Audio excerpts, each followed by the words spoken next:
Netcasts you love. From people you trust. This is Twit. Bandwidth for the Tech Guy is provided by CacheFly. CacheFly.com. Hi, this is Leo Laporte, and this is my Tech Guy podcast. This show originally aired on the Premier Radio Networks Sunday, June 9th, 2013. This is episode 986. Enjoy. The Tech Guy podcast is brought to you by LegalZoom.com. LegalZoom's not a law firm, but provides self-help services at your direction, like affordable business and personal documents you can trust. Visit LegalZoom.com. Use our offer code TechGuy. You'll get $10 off at checkout. And by Ring Central. We do everything in the cloud. That's why I love my cloud-based phone system from Ring Central. Zero startup costs, and Ring Central is $20 per month per user.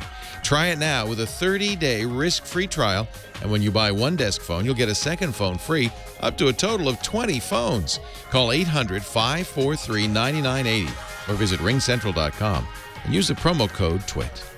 And by Ting.com. Ting is a new mobile phone service that just makes sense. You'll save money with Ting. You only pay for what you use, and Ting doesn't require a contract. Plus, you get unlimited devices on a single pool plan. To save $25 on your first Ting device, visit techguy.ting.com.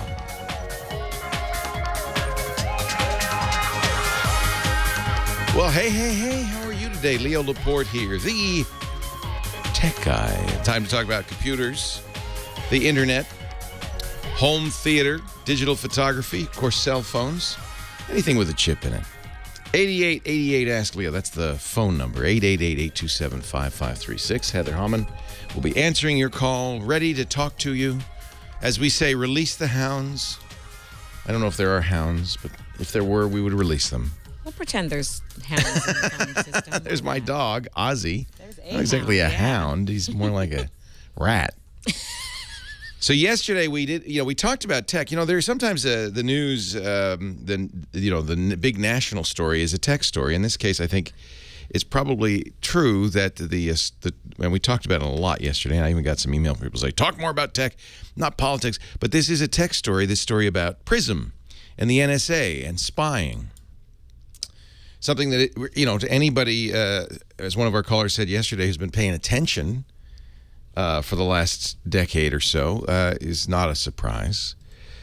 But it came out over the week that the National Security Agency and others were spying on what we were up to, not illegally, legally using provisions of the Patriot Act, and getting I think this was the thing that upset people, getting the cooperation not only of Verizon Wireless and we presume the other cell companies, but also of the big internet cloud companies, Google, Microsoft, Facebook, Yahoo.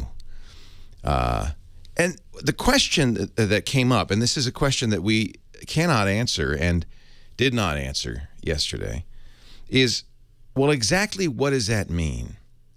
I think some jumped to the conclusion, including Glenn Greenwald, who broke this story in The Guardian. And I respect Glenn. Glenn's a smart guy. Jumped to the conclusion that what the feds had was a backdoor into the data servers of all of these companies, that they could at will peer into what we're doing online. And I don't read it that way. Now, of course, we don't know for sure, and I think in some ways this is a litmus test for how you feel about government and about privacy and about security. If you're a little more paranoid, a little more fearful of the government, you might think that they are lying to us. If you're a little more trusting, you might think that government, Google, and everybody else is telling the truth when they say, no, it's not a backdoor. Google, Larry Page said, what the ... on the blog post. Mark Zuckerberg said, no. Everybody up and down has denied it, including the president, the NSA, and all of the tech companies. They say, what we've done is we've made an arrangement.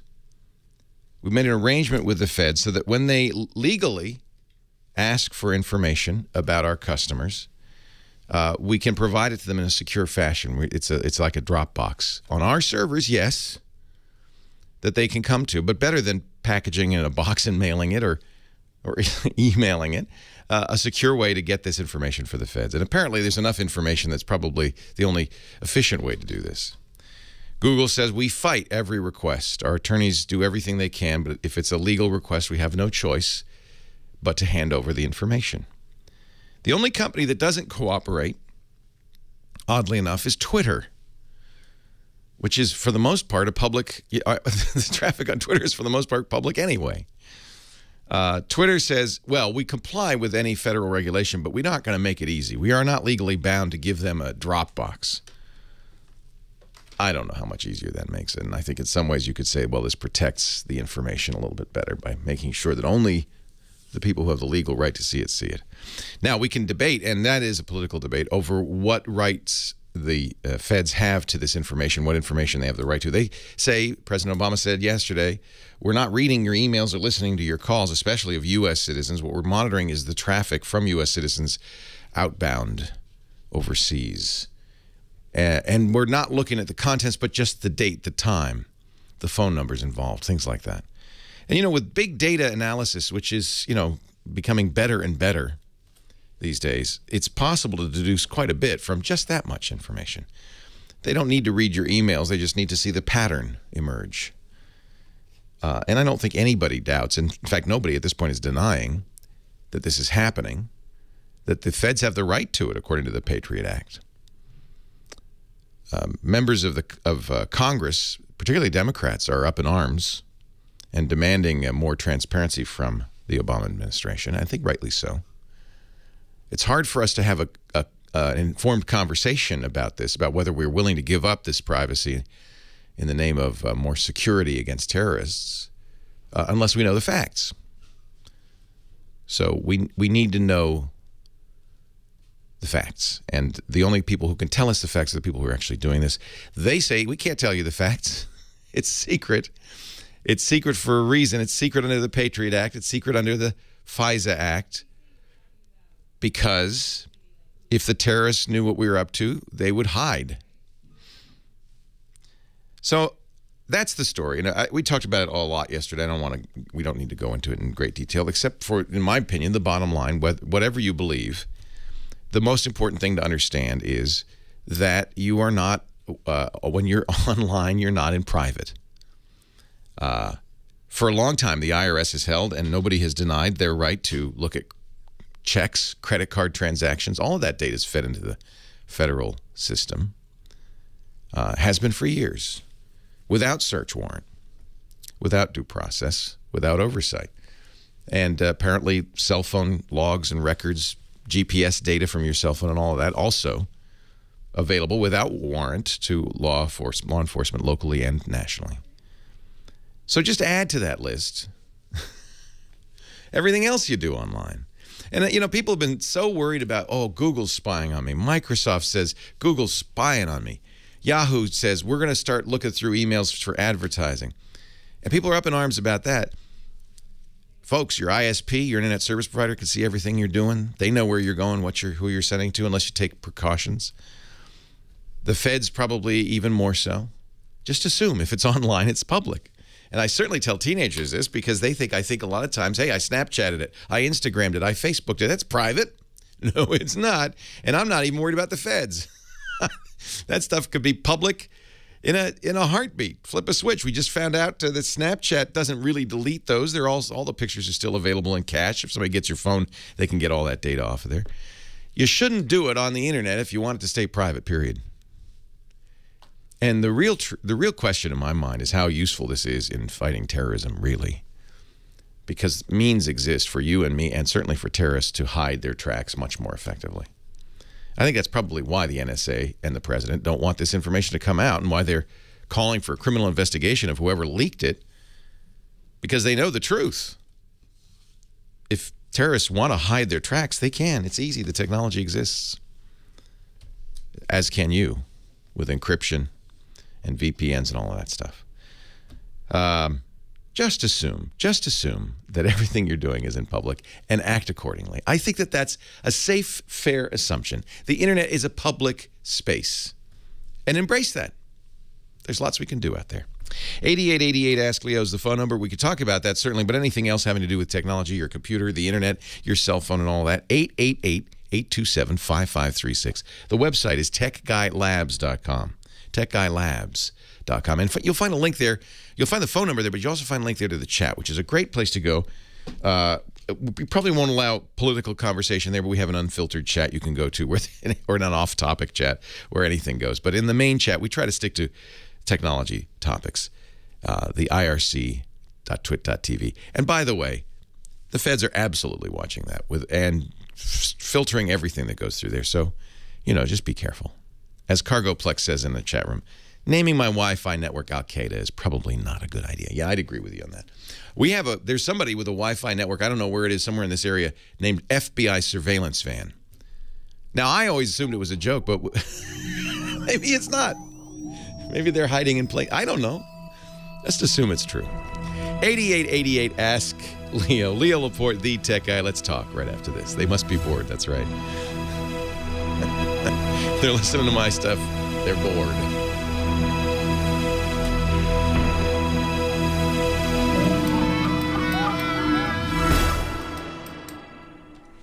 Yeah, I think it's a good discussion. Hurricanes, tornadoes, spent a long time on Twit, I'm sure, talking about this, and we've booked in Twit panel specifically for that point.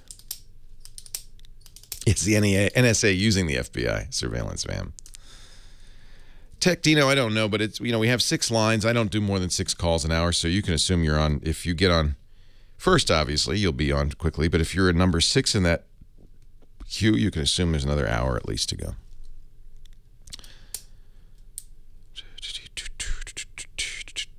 Yeah, we didn't think that's what he was talking about when Obama said, "I'll listen to you all." I'm listening to the people. Yeah, boundless informant. Yeah. Declan McCullough, writing at CNET's done a very good job, I think, of talking sensibly about this. This is the boundless informant. We talked about this yesterday, actually. Glenn Greenwald is good, but he's also, I think, in this case, he might be overstating. I got your message, Chris. Photo myth busting at 12:30 today. Thank you, Chris. Yes, they do, Tech Dino, routinely. And we never have, it's very hard to get through. The lines are usually full. There's only 6 lines. Check out the new 3020 and 5020 Ultra Black 2D and 3D projectors are also available. Do I have a Lisp? No, I program in Lisp. 300 inches. That's 25 times the size of a I do. So we should do the carbonite today, right, Nathan? Or like this break, huh, Nathan? You'll find the right projector for your home or office needs with 3 times the color brightness than competitive models. Visit Epson.com. No, and President Bush started this warrantless wiretap stuff in October 2001. So it's been going on at least since then. What Obama said is he says, I was skeptical when I came into office. We reviewed it all, and some of it we decided to keep doing because we felt it was necessary. And I tell you what, geeks care about this. We're very aware of this. We're very privacy focused. But I'm willing to bet that normal people go, that's too bad. Well, I guess it's necessary. Guess it's necessary. And it may be, who knows? Maybe it is keeping us safe.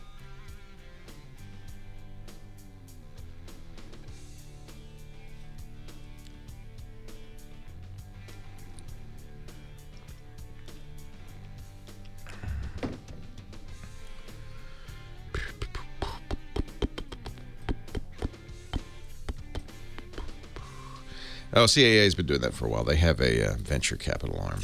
There's no evidence that it is anything but a way to make money.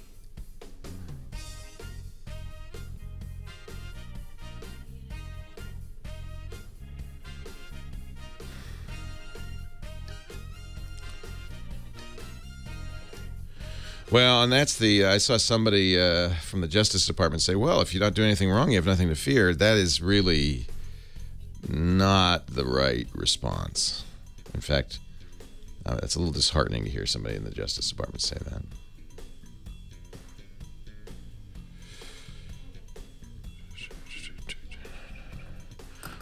There's a lot more risk to the government, especially malicious government, knowing all about you than there is for Google to target ads at you because they know all about you.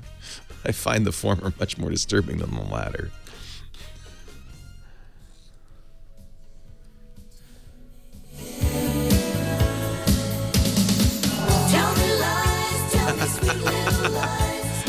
Well, we know where our musical director, Nathan, stands.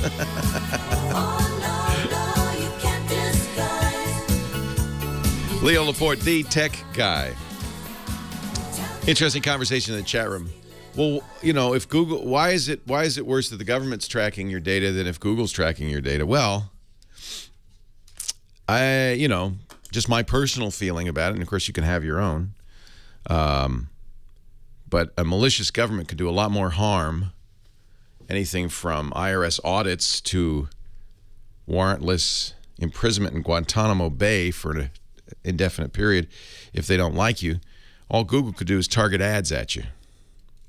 And frankly, I'd rather have targeted ads than untargeted ads.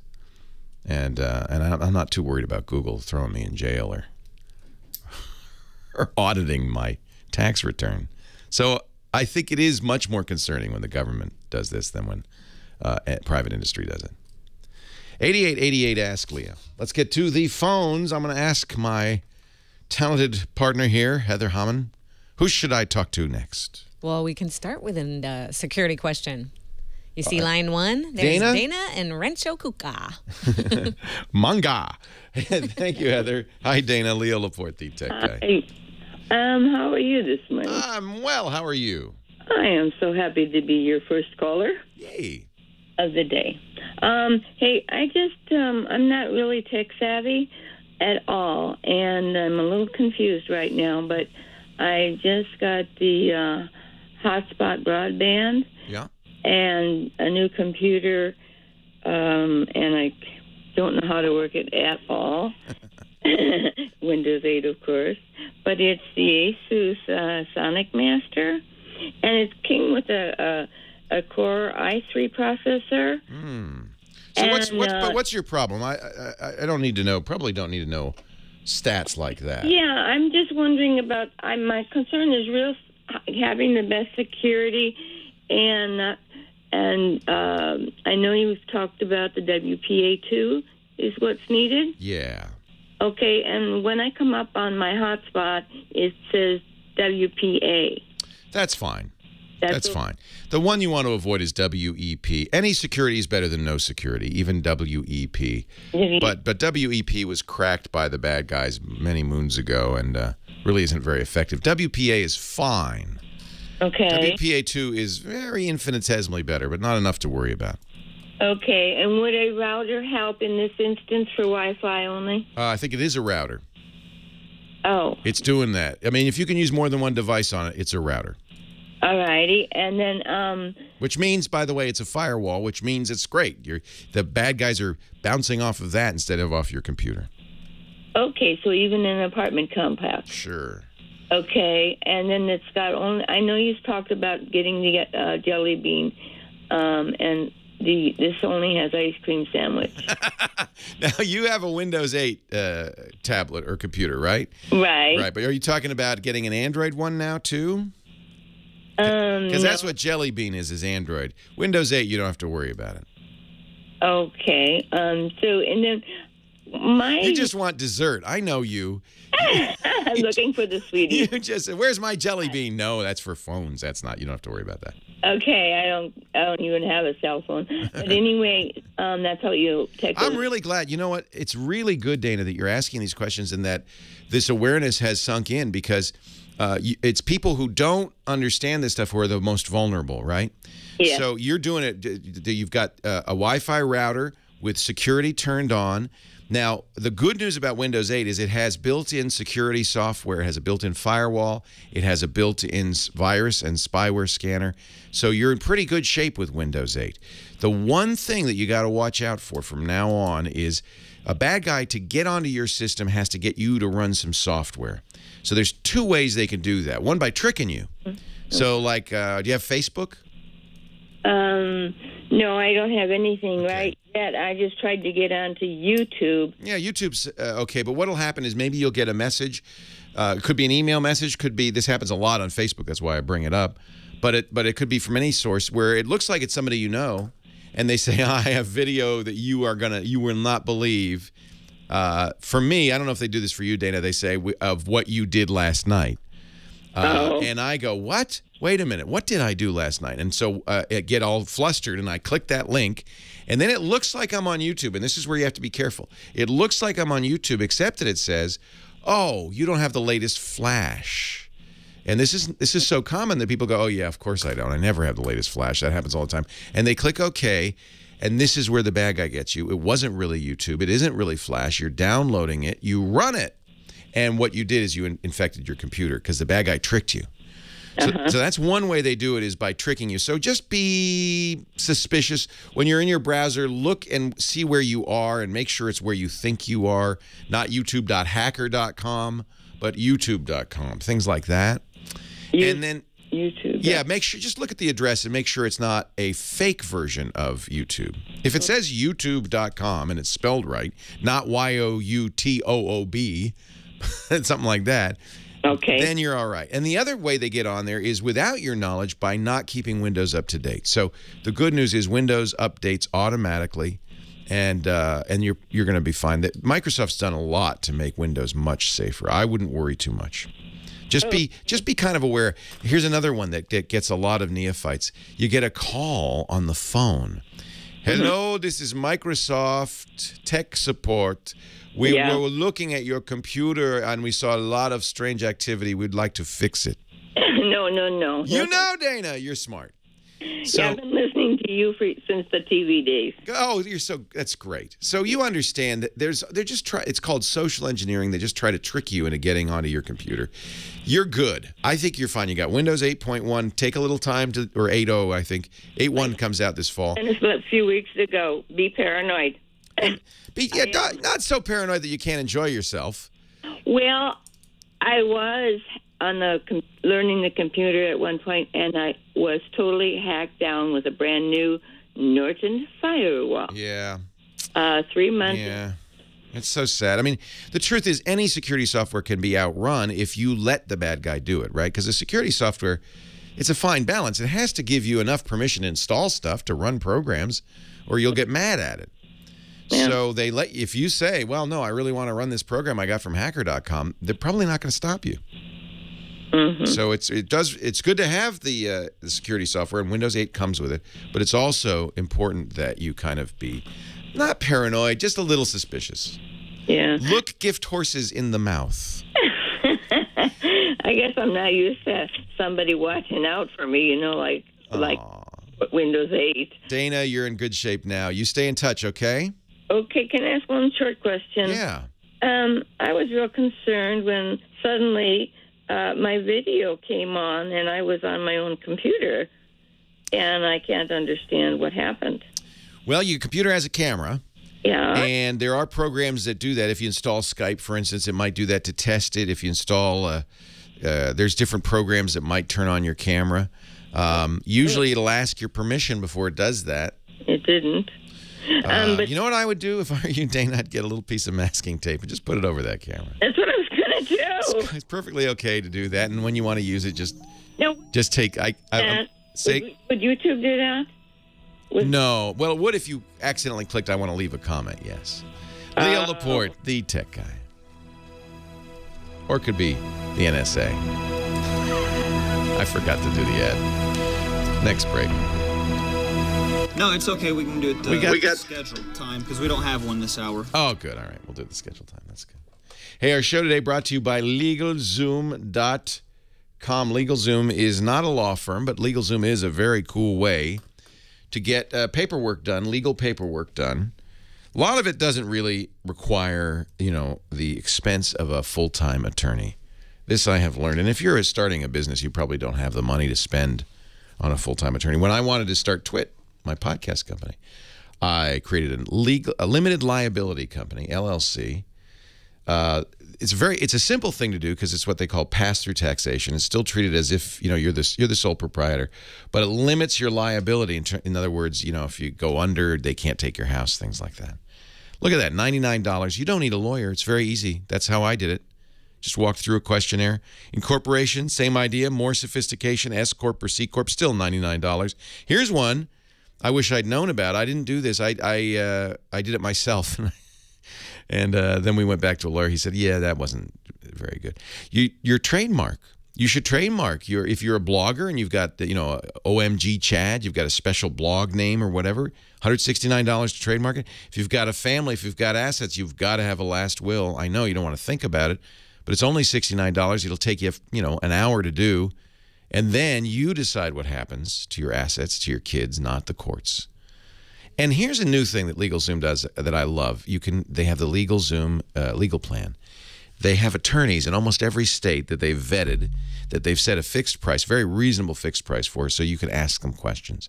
You can even see the attorney's profile and unedited reviews online, so you choose the right attorney for you.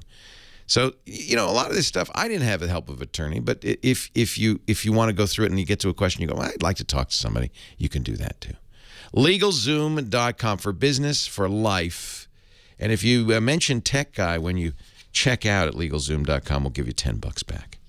Start your business. Protect your family today at LegalZoom.com. Not a law firm, self-help services at your specific direction. But you can speak to a legal plan attorney and get your questions answered and get ongoing advice. Just use our offer code, TechGuy, on checkout. We'll get you $10 back. Just as a way of saying thank you for letting them know you heard about it on the Tech Guy podcast. LegalZoom.com. Use the offer code TechGuy.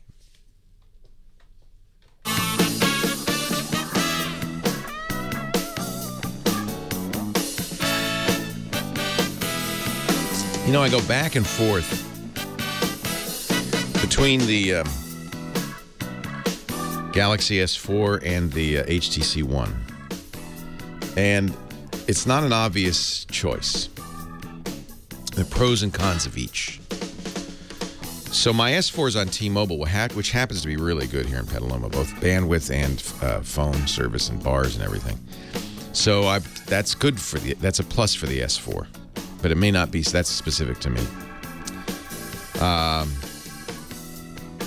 The big pluses for the S4 are removable battery. I now have 4 total batteries. So battery life on the S4, I don't even care. I don't spend any energy optimizing it. I turn everything on because even if it dies halfway through the day, I could just pop another one. It's so easy. It also has an SD card, which I think is not as good, and I'll explain why. This is the HTC One. It's a unibody, so you can't put in a new battery and you can't put an SD card in.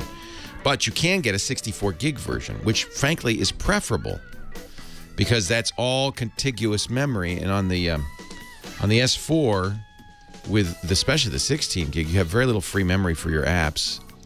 Some data has to live there. It's not enough. So in a way, the S4 wins on memory. I mean, the HTC One wins on memory. I'll talk more about it. Mike is in Agnes, Texas, our next caller. Hi, Mike. Leo Laporte, the tech guy. Hey, Leo. Thanks for taking my call. Thank you for calling. When I use my password manager and copy the username and password out of that and into a banking account or whatever secure account I want to go to, are those keystrokes discernible by anyone other than in my group here? Not unless you have some malicious software on your system. Okay, and so here's the deal. If you have a keystroke logger on your keyboard, or you have software logging your keystrokes on your computer, you've been infected, or worse, somebody's gotten into your system and put a physical thing on there. Then, of course, all bets are off. You're being monitored, and even cut and paste, they could see what's in the clipboard with the right software. So at that point, you're compromised. The question is not, am I safe? The question is, how do I get rid of this thing? Now, if you're not compromised, yeah, those password wallets are a great idea. And you could type, too, because nobody's watching your keystrokes unless you're compromised. Okay. With ESET, I should be clear of that kind of software. Yeah. I mean, as told Dana, last caller, no security software will protect you against yourself. So if you, because they have to let you install software. There is, you know, I've seen security software that is so draconian that it won't even let you install software. But people immediately remove that because it's just a pain in the behind. So ESET and everything else lets you, if you say, hey, no, I want to install this. Windows even asks you, right? It goes, are you sure you want to install? Where did this come from? And you still say yes, they can't stop you. So this is why hackers try to trick you. They try to, you know, convince you that, oh, no, this is benign. You should install this. I understand your paranoia, but don't go crazy about it. You know, if you're using a wireless keyboard, make sure it has encryption turned on. I mean, you know, if you're using a wireless keyboard in public, in some of the keyboards, they can be, the wireless keystrokes can be intercepted. A cut and paste is safe, but if there's bad stuff on your computer, a cut and paste isn't safe. They can read the clipboard just like anything else. You see what I'm saying? Yeah. Yeah. Yeah, exactly. Yeah. So I wouldn't worry about it too much. You've got ESET. You're smart. You're not going to let bad guys put stuff on your system. I think you're fine. You know, it's a shame. Would be a shame for us to act. You know, it's the same thing with as with terrorism. You know, there's a direct analogy here. I'm gonna whip out the old Ben Franklin quote. He who would trade liberty for some temporary security deserves neither. Why is that apropos? Because at some point you can be so paranoid that you've given up all your freedom. You've given up the pleasure of computing. You know, if you're really paranoid, get offline. Don't use credit cards. Use cash. Live in a mountain cabin. And you probably want to put black netting above you so that the black helicopters can't see you. But I don't know if I want to live that way. Do you? No. So use the internet. Don't worry about it. Just take some simple, sensible precautions. Be aware that there are bad guys out there trying to get on your system. You don't need to be paranoid. Have a good security program, and mostly just, you know, be suspicious when people try to do, you know, install stuff on your system. And very, very, very important, update your operating system and your software regularly. The most at-risk software nowadays is the stuff that plugs into your browser so that you can do stuff on the internet. Because if you're doing stuff on the internet, then you're letting somebody into your system. And if the software that is doing that is compromised, whether it's the browser or Adobe Reader or Java or Flash, then a bad guy can put something sneaky on a website, and Flash will go, yeah, I'm going to run that thing because it's a Flash animation. It's dancing bears. And it turns out it's not dancing bears, it's an infection.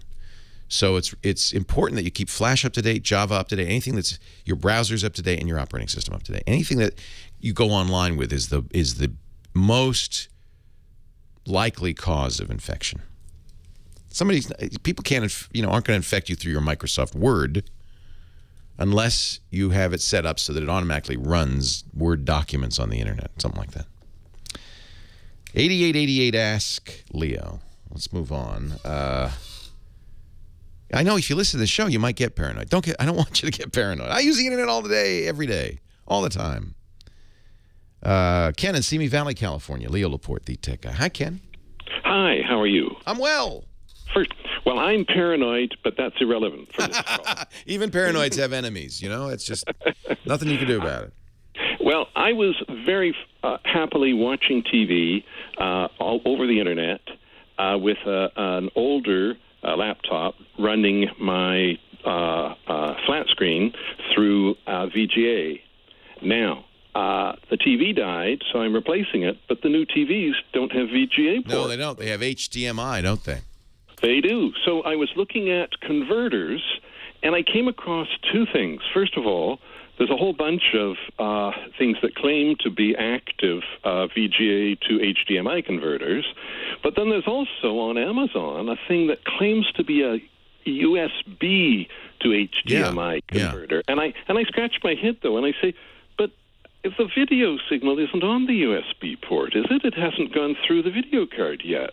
So I'm just wondering. Those USB dongles have some software on the computer that says, hey, send the video out that way. And it's a very common way of doing this nowadays.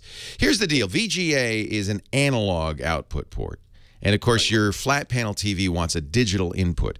So the converters that take VGA and turn them into HDMI, they're not just, wiring converters. They're not passive. As you say, they're active. They're circuitry. And so they're more expensive because they have to take an analog signal and digitize it. They have a DSP chip in there. There's a little processor in there. If you can get it out of the USB port, it's cheaper and simpler because it's digital coming out. Okay. It'll be better quality as well. It might be, yeah, that was the other thing. Yeah. It might be better quality. The only issue, and this can be an issue, is that USB isn't super fast. So if you have USB 3, use that instead. Oh, I don't. What tends to have, it's fine. I've used USB monitors and they're fine. They just, it won't be super high res, but a TV screen is not, and it might have to do a little bit of compression. I think you get good results. I wouldn't worry about it. Yeah, it's a converter thing that goes between HDMI. Yeah, right. Yeah, okay. But because it's digital coming out, it doesn't have to do as much work. Okay. Well, is this a sane alternative to Roku? Yeah. What software are you running on the computer? Are you running Media Center or? Oh, as little as possible. But you're watching TV on your computer. You're running some software. Oh, sure. Well, it's Windows Vista. Yeah, you're probably using Media Center. So Roku has more channels available to it. Maybe more capabilities. It is HDMI. I like Roku. I think there's some real advantages to using Roku. Then you don't have to tie up the laptop. Yeah. You're going to get a better quality picture, and you have much more variety to choose from. Okay. Thank you. You're welcome. Thanks for the call. Everybody's doing it. This is the new thing, right? Figuring out how to get internet into your TV. Most new TVs, in fact, I would say almost all, except for the very, very lowest price TVs, have internet connection built in and smart software. They're called, you could tell because it says this is a smart TV. And I don't necessarily think you should buy a smart TV. I think a dumb TV with a smart box attached to it might be a smarter idea because the smart box can be upgraded. You can get a different kind. Whereas the TV is kind of the way it is, and occasionally they'll update it. My experience with smart TV software is quality varies a lot. So get a Roku. Rokus are great. $100 or less. They get thousands of channels. Really fine. Really great. Leo Laporte, the tech guy.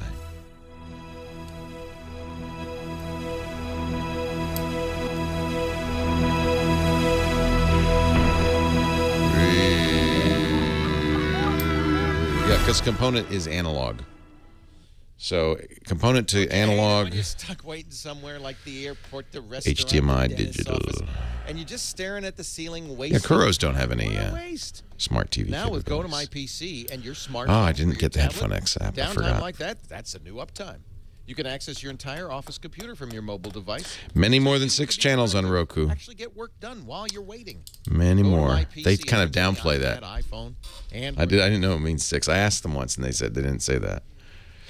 So image stabilization, HTC versus S4. Because the HTC One has a 4-megapixel camera with 2 micron pixels, they're very large relative to the Galaxy S4. This is a better camera in low light anyway. I could take blurry pictures. In fact, I'll show you the best of them. If you shake the camera, even OIS isn't going to fix that. But this, I do like the camera better on the HTC. I particularly like these Zoes and the highlight movies that you can make. This is automatically generated from pictures I took at graduation day. So that's kind of cool. The problem I have with the S4 is and I don't know if this is my S4 or if it's something in general, is the camera app crashes fairly frequently. Sometimes resets the whole phone. And it's very slow if you're trying to save to SD. And since the Galaxy S4 has so little free space on it, I think it's probably better. From a camera point of view, the HTC One is hands down a winner. Some of the modes on the S4 are kind of interesting. I'm not a big fan of Sense, and as you can see, I've removed it. I use a different launcher. I use Nova Launcher, and that's easy to put on. It's very easy to root. Right now, it's really easy to root the HTC One because HTC offers an unlocked bootloader. And so I have rooted it. And I'm using, there's software called Greenify that really can make battery life can be solved on this. They can get a nice long battery life, but you have to do some tricks to it. And then, and I'm trying something now that just it doesn't need rooting. It's called Snapdragon Battery Guru, and it's currently in the watch mode. For 3 days, it watches your usage, and then it starts doing stuff to give you better battery life, and I hear good things about that. I'll let you know. But I rooted it, and I put Trick Droid on it, which is a different, which is a 422 ROM. This is based on the international updated ROM. And HTC finally fixed a lot of things I didn't like about Sense. So in many regards, this is a better phone. So I've been carrying the HTC One. I wish it were on T-Mobile. I guess I could put a T-Mobile SIM in it. What is it, John? My fluid is ample, thank you. I would like something for lunch. That's a very good question. Let me just check and see what is available in the lunch menu at the Petaluma Market. God, I gained 10 pounds. I haven't weighed myself in a while, and I gotta go on a serious diet. How about a salad? Let's be good. Salad.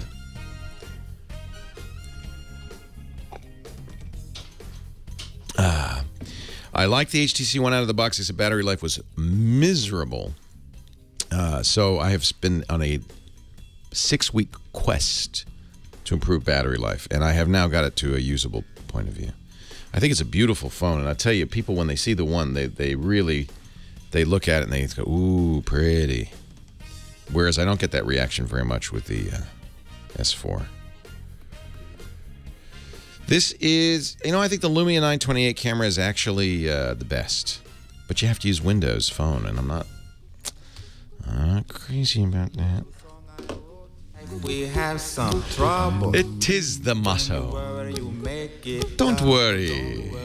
Be happy. Leo Laporte, the tech guy. I remember taking my son, who graduated from high school on Friday. Congratulations, Henry. I remember taking my son and to all of the 2013 grads this year. That's a big step. As somebody once said, now it gets hard. You have no idea how easy you've had it. I took my son Henry to see Bobby McFerrin right about when this song was a hit, and Bobby was doing his vocal jazz, which was a cappella crazy jazz stuff. Henry was maybe 4 or 5. And he said, Daddy, is that guy crazy? Is he insane? I said, no, it's just singing. Oh. He didn't get it at all. Karen in Johnston, Rhode Island. Oh, I know where you are. Hi, Karen. Leo Laporte, the tech guy. Hi, how are you? I'm great. Grew up in Providence myself. Oh, okay. Yeah. My question for you is, I've been operating my computer without a virus protection because I'm just too cheap right now. But I can get McAfee through Cox. I think it's free. But the people that I've been asking questions to keep telling me that it's not good enough and I need to get Norton. No, I hate both. I hate McAfee and Norton. I hate them both with a passion that burns like the fire of 1,000 suns. Okay. However, are you running Windows? What version? 7. Good news. Microsoft offers offers a free and excellent antivirus program for cheapskates called Microsoft Security Essentials. Microsoft Security Essentials. Okay. And you can go to Microsoft.com/MSE, I think, or Security Essentials, if not that, and Microsoft.com/Security Essentials, and get it for free. That's good. But the reason is it's still not the best antivirus out there. There's better commercial ones. However, the most important thing, as I've said several times this hour already, is what you do. Because a bad guy has to get on your system somehow. So if you keep your system up to date, you update all the stuff that goes online. Java, if you have it, better not to at all if you don't need it. Flash, Adobe Reader. If you keep those up to date, you keep Windows up to date, and use an up-to-date browser, then the antivirus doesn't have to be the best in the world. And Microsoft Security Essentials is adequate. And did I mention, and your behavior is the most important thing. So when the guy calls and says, I'm calling from Microsoft tech support and I'd like to get into your system, say, no, thank you. No, thank you. When you get an a instant message from on a friend who says you should see the video of you last night, don't click that link. Don't click that link. No, I wouldn't. Yep. When you get an email that's, and by the way, they'll come from friends because they've been infected. When you get an email from a friend that says, I've got amazing pictures you won't believe, just open this file, don't do it. I have gotten those. Of course you have. We all have. Yeah, don't fall for it. And, if you're good about that stuff, then the antivirus is really secondary.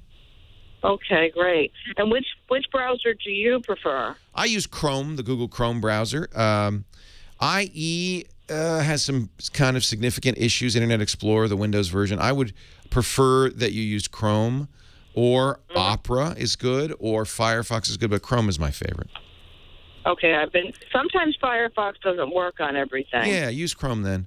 And sometimes you have to use Internet Explorer, but it's best to use it as little as possible. There's actually some serious bugs, even in the most recent Internet Explorer.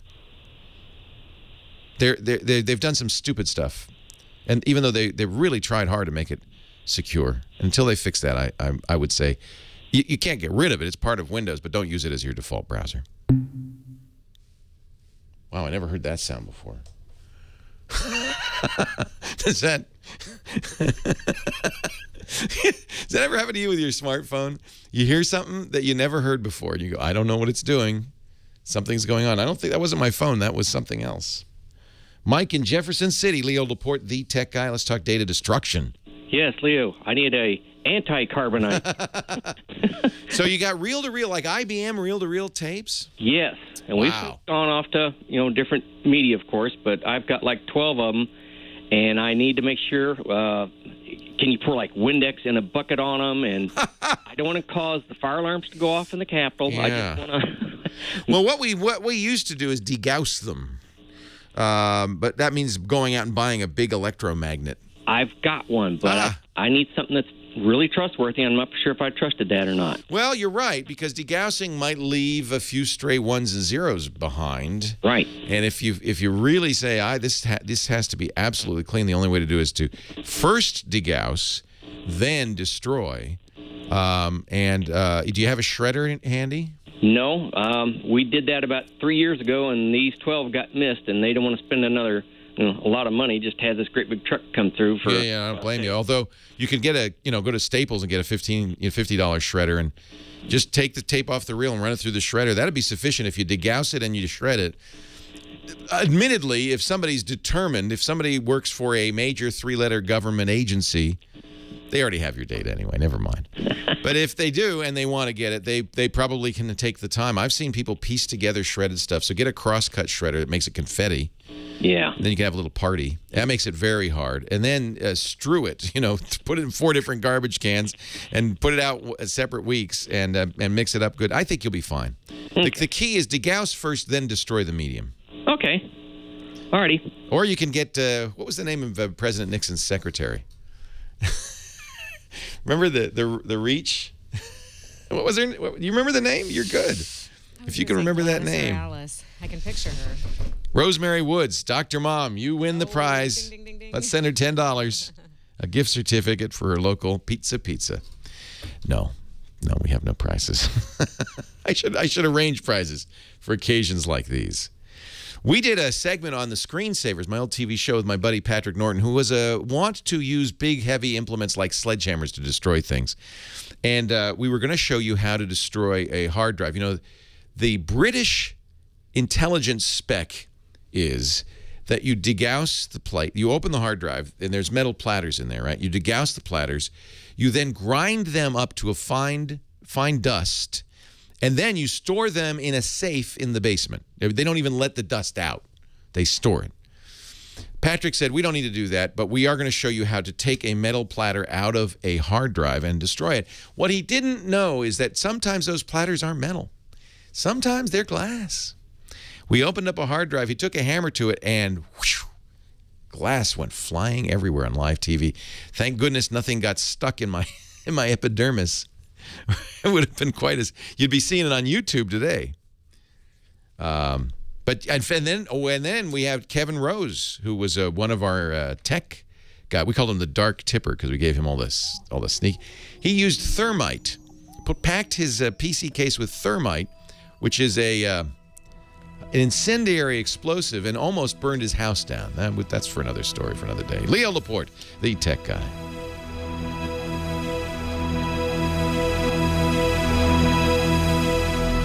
Yeah, he and Dan Heward stuck thermite. That's on you. That one is on YouTube. In business, collaboration. Crazy way to do it. With coworkers, with clients, sharing files like. Hey, our show today is brought to you by my buddies, and I say buddies because we use their product every single day, every day, all day here at the Brickhouse Studios by Ring Central. It's our phone system. Show you my Ring Central phone. I don't know if I can reach. Looks just like a regular phone. Can you see that? Yeah, it looks just like a regular phone. 2-line set, Polycom, very nice. But it's not your typical phone. It's a Ring Central phone. That means it's no PBX. It's connected to the Ring Central switch in the cloud, where we can do all sorts of things, phone trees. We can have faxes go to our email. We can have voicemail go to our email. When this phone rings, I have it set up so that my Ring Central app on my smartphone rings. When I make a call on my smartphone, I route it through Ring Central so it looks like it's coming from the company line, and of course the company pays.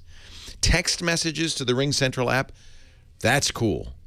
If somebody sends a text message to our 800 number, it will go to my phone, text messages through the Ring Central app. So there's business SMS.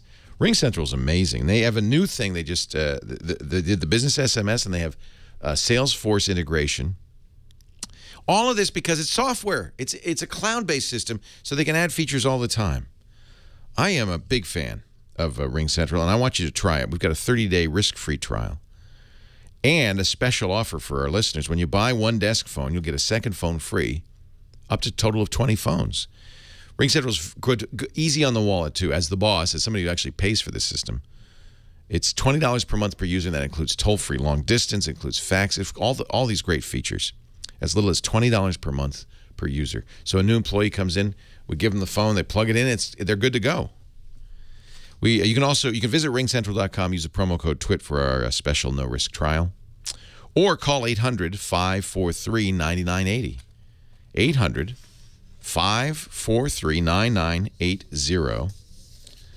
Ringcentral.com. It's true. Russell was the guy who told us about it, and somebody in the chat room says, don't mention a PBX system in front of Russell. He'll flip out and start foaming at the mouth. I don't know about that, but Russell, our IT guy, does not want to program a PBX, and he doesn't want somebody coming in from the phone company by any means. So he's the one who got us started with Ring Central and has installed it for many clients. Loves it. Ringcentral.com. Promo code Twitter. Call 800-543-9980. Big fan. This is one product that all of our advertisers I'm big fans of, but this is one that we use every single day and can really vouch for. Ringcentral.com.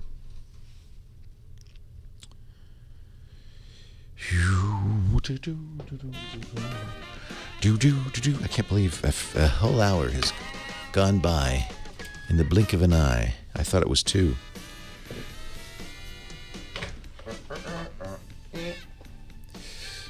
So I haven't helped you much, have I, in deciding whether to buy a Galaxy S4 and HTC One? I think the S4 is for the real geeky person. But I don't know. We got a great twit. Nilay Patel from The Verge, who's also an attorney. Joanna Stern from ABC News. John C. Dvorak from the crackpot right wing. And, no, from the conspiracy theory cabal, and Mike Elgin. It's going to be a great show. Another reason I really love the One, and I'm sure more phone manufacturers will do this. You do have speakers in the front. Yes, they are left-right. You can't hear stereo, although the separation isn't super good. But because they're front-facing, the sound is excellent. And so this is almost good enough. I listen to books on tape all the time, just from the phone, and it's really almost good enough to listen to music. So I really like that. Screen, it's bigger on the Galaxy S4. It's 5 inches. This is 4.7. But both are 1920 by 1080. In other words, very high res. This is a LCD, a IPS screen, which some perhaps prefer to Super AMOLED. Some prefer AMOLED. That would be a deciding factor if you had a preference one way or the other. I don't really care. I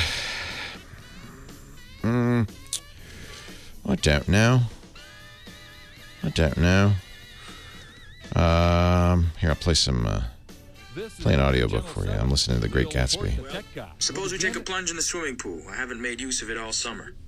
I've got to go to bed. All right. He waited, looking at me with suppressed eagerness. You know, I'm after seeing the Baz Luhrmann movie, which I liked, to my great surprise, because I expected it to be a nightmare. Did you see it yet? No. It's actually good. Really? And then the thing that's blowing me away, a friend of mine said, well, I don't remember the book, him being so in love with Daisy. Was that different from the movie? And I'm listening to the book. The movie is almost word for word the book. Shockingly enough, despite the presence of Beyonce and Jay-Z in the soundtrack, it's actually very true to the book. And you saw at least so Moulin far. Rouge? I hated it. Okay, that's what I wanted to know. I am not a Baz Luhrmann fan. I thought it was going to be another Moulin Rouge. I was really prepared to hate it. And I went anyway. And it was good. Are you going to buy yourself a little suit and a straw hat? A boat? Yeah, and I'm going to call you Old Sport from now on. Old Sport. Hey, chum. Hey, Old Sport. Hip, hip. It's a little annoying in the movie because Leo DiCaprio keeps calling him Old Sport, Old Sport, Old Sport, Old Sport, Old Sport. And you get really sick of it. And do you like DiCaprio? Yes. Because I'm not such a fan. So I understand right why you might not be, but there's been the problem with Leo is he does some good stuff and some bad stuff. He's amazing in Django Unchained. Did you see that? I never saw that. Oh, you got to see that. That's on demand now. Yeah. He's amazing in that. I can't believe I forgot to. He's amazing in he's a Revolutionary Road. It was very good. That's the one where he reunites with Kate. What's her name? Winslet. That's the one where they say, "Oh, it was such a great book, and it was hard to transfer the." Yeah, I have the book on my audiobooks. I have to listen to it. I haven't listened to it. Okay. It's a very good. Cerebral, right? Yeah, it's a very good movie. Cerebral. As I scratch my brain. It's in your brain. If you listen and you hear, you will enjoy. Inception, yeah, okay. I didn't like that movie that much. I know that's a heresy.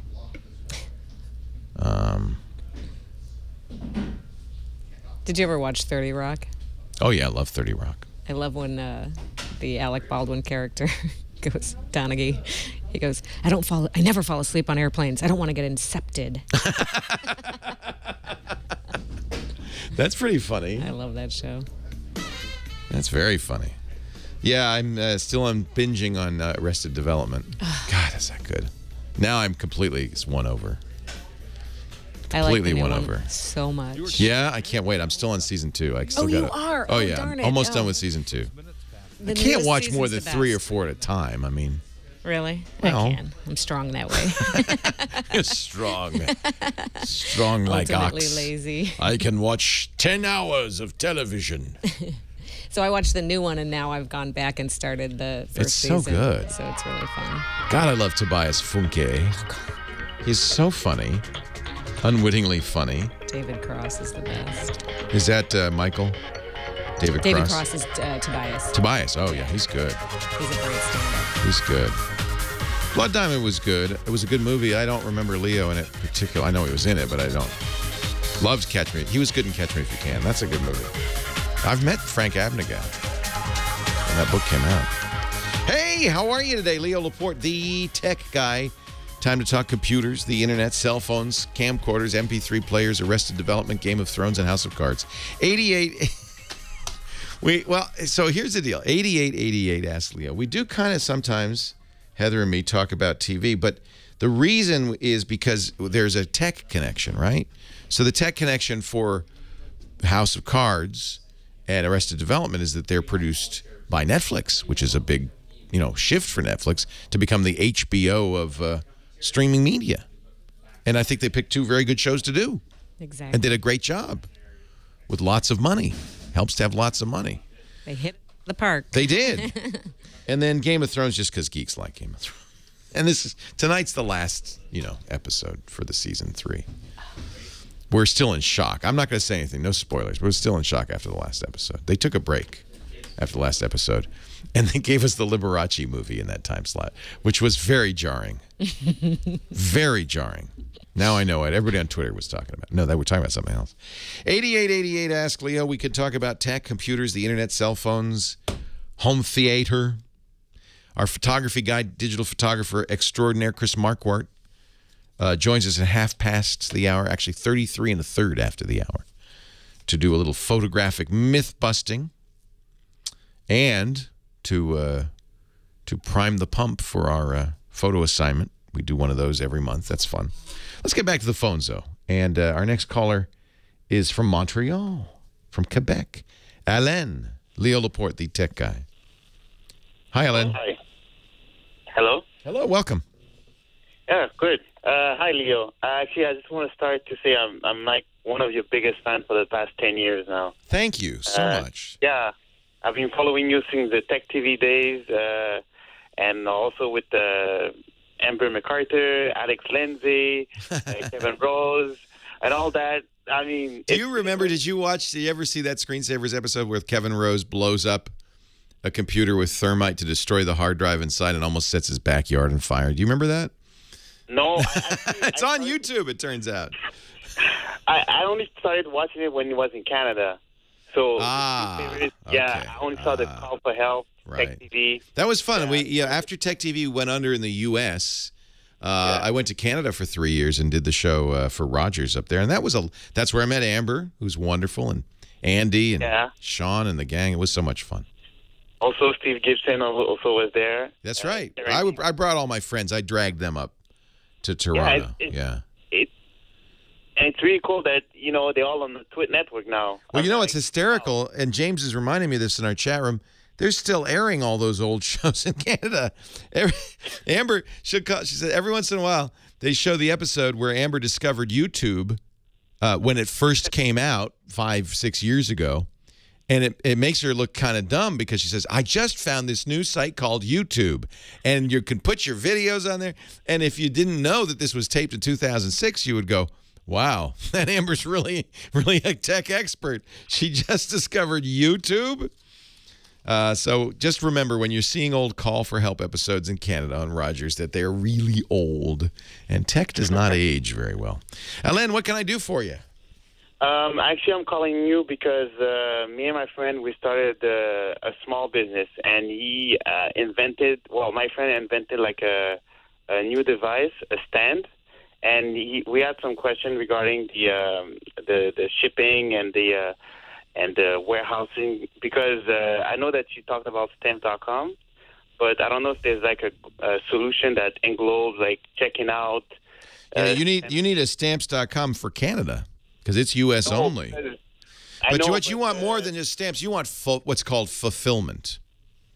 Yeah, fulfillment center. Yeah. How big is the object that you sell? It's pretty small. It's a stand it's like a stand, credit card size for an iPhone. Okay. The real issue with mailing from Canada to other countries, just as it is from the U.S. to other countries, is customs and tariffs. Actually, the product is going to be shipped in the U.S. I have my friend on the line who actually set up the whole company. I don't know. Yeah, he could explain to you more about it. Well, that's one thing a lot of Canadian companies do. I have friends who are Canadian. They started a company called Man Packs. They send you underwear. Every 3 months I get my underwear from these guys. But they're in Canada, but that's okay because they ship from Virginia. Or something like that. So, yeah, that's the way to do it if most of your business is going to be in the U.S. And you can do that. I would also look at Amazon. Amazon is a very good solution for a lot of small businesses. A lot of small businesses let Amazon do the fulfillment. I'm not sure exactly how that works or how much they take. There's certainly companies that do this, fulfillment companies, and I'm sure fulfillment companies that specialize in overseas shipping and so forth. But I would think Amazon, given that they have Amazon.ca, the Canadian version, as well as Amazon.com, would be a very good choice. Arbiter in our chat room says Newegg does this too. Of course, it'd be if it's a techie product, which it sounds like it might be. Newegg would be a good choice. Dr. Mom is offended by my talking about my underwear. I'm sorry, Dr. Mom. I didn't mean to bring up a visual. I just was. It was about shipping. They shipped my pants. That's right. 8888 Ask Leo. That's the phone number. We'll move on right now very quickly. Samson in Chatsworth, California. Leo Laporte, the tech guy. Hi, Samson. They shipped my underpants. That's no better, is it? Samson, are you there? Yes, I am. Hi. Hi, Samson. How are you? I'm doing good. Turn off the radio so you don't, or actually, I think you've got the internet on, so turn that off because we don't want the echo to confuse you. Oh yeah, my dad just turned it off. Thanks, Dad. How old are you, Samson? I'm 13 years old. Okay. What can I do to help you? I just wanted to call you about a laptop. Okay. I don't know the laptops I want. I know the requirements. Did Dad say it's time to get you a laptop? Are you going into high school or junior high school? I'm going to 8th. 8th grade. Yeah, that's a good time to get a laptop. Did Dad say he'd buy it for you? He said that he might, and it could be for my bar mitzvah. Perfect. Oh yes, that'd be a good bar mitzvah gift. So, do you have a budget? The budget we'd probably like under 500, I guess. No. Tell Dad it has to be 600 or 700. Okay.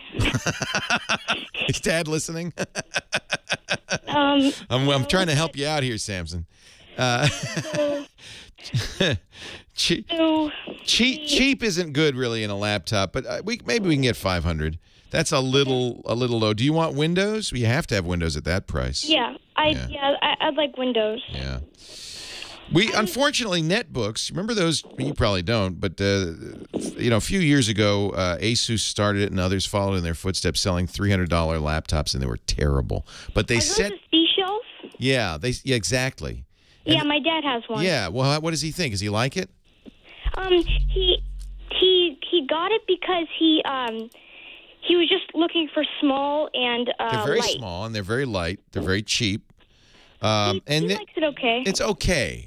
But they're not great. They have cheap components. They're slow. They don't have a lot of memory, a lot of storage, and so that's what happens. But unfortunately, it set the expectation, and people said, "Well, why should I pay $600 for a laptop when I get one for $350?"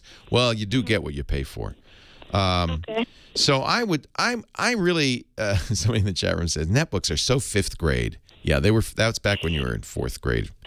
You probably weren't too aware of it. I would say that Dell. If you're price sensitive, Acer is a good low price leader. And let me take a break and talk to you what Windows 8 laptops to think about. Hold on. Leo Laporte, the tech guy.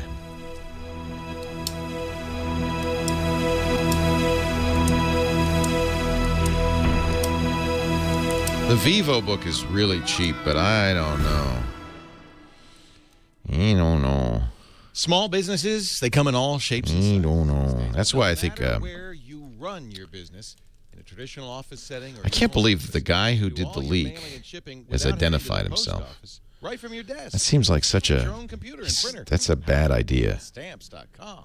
Stamps.com. It brings all the services of the U.S. Postal Service right to your fingertips. Is he in Belize or something? Official U.S. postage. John, I like the sunglasses. Is it sunny out there? Stamps.com makes it easy to send you a You look very cool. Thank you, sir. Exactly the right postage. They'll even Thank you, sir. what class of mail's best, depending on your needs. And there is no need to lease an expensive postage meter. Plus, yeah, he's going to Disneyland, China.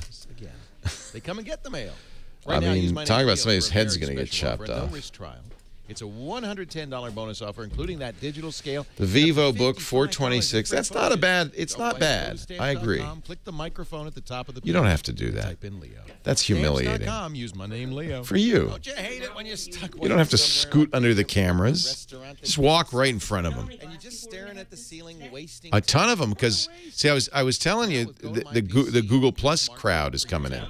downtime like that. That's a new Yeah, I got invited. You can access your entire So I'm attending. so you can be productive. Yeah, there'll be a lot of glass people. So are you in the Explorer program or you're a developer? Developer. What do you think? You can't. You don't just. You're not just wearing it for the show. You wear them all the time. Wow. And what do you do primarily with them? Besides, you take pictures, right? Go to my PC. It's so easy to use. We use Go to My PC all the time. Really? I invite you to try it right now. It's your new clock. 45 days. Interesting. Visit gotomypc.com. Click the Are you? free button, enter the promo code. Oh, fun. Then download the free app to your mobile device. And now you can face any DMV. That's really cool. Could it do that? How would it get the information? Try it free. Promo code Leon. Oh, you're the DV dongle guy. Oh, I have one of your dongles. Did you bring it to me? Somebody did. Oh, cool. So, how would I connect it to the DV dongle? Via Bluetooth or? It's software. It's fully software. So, how would the glass then get that information? From your phone?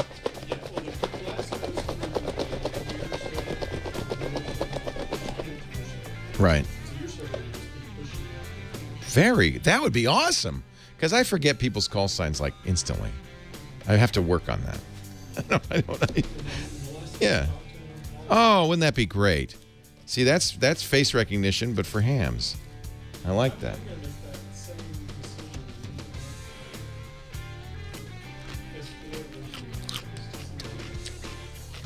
It's a tough choice. Neither one's perfect. That's the real truth. Me too. It's huge. Yeah, then the S4. The S4 is fine. It's, there's nothing wrong with the S4, except for this weird camera thing. And that may be me, because I haven't seen anybody else reporting that.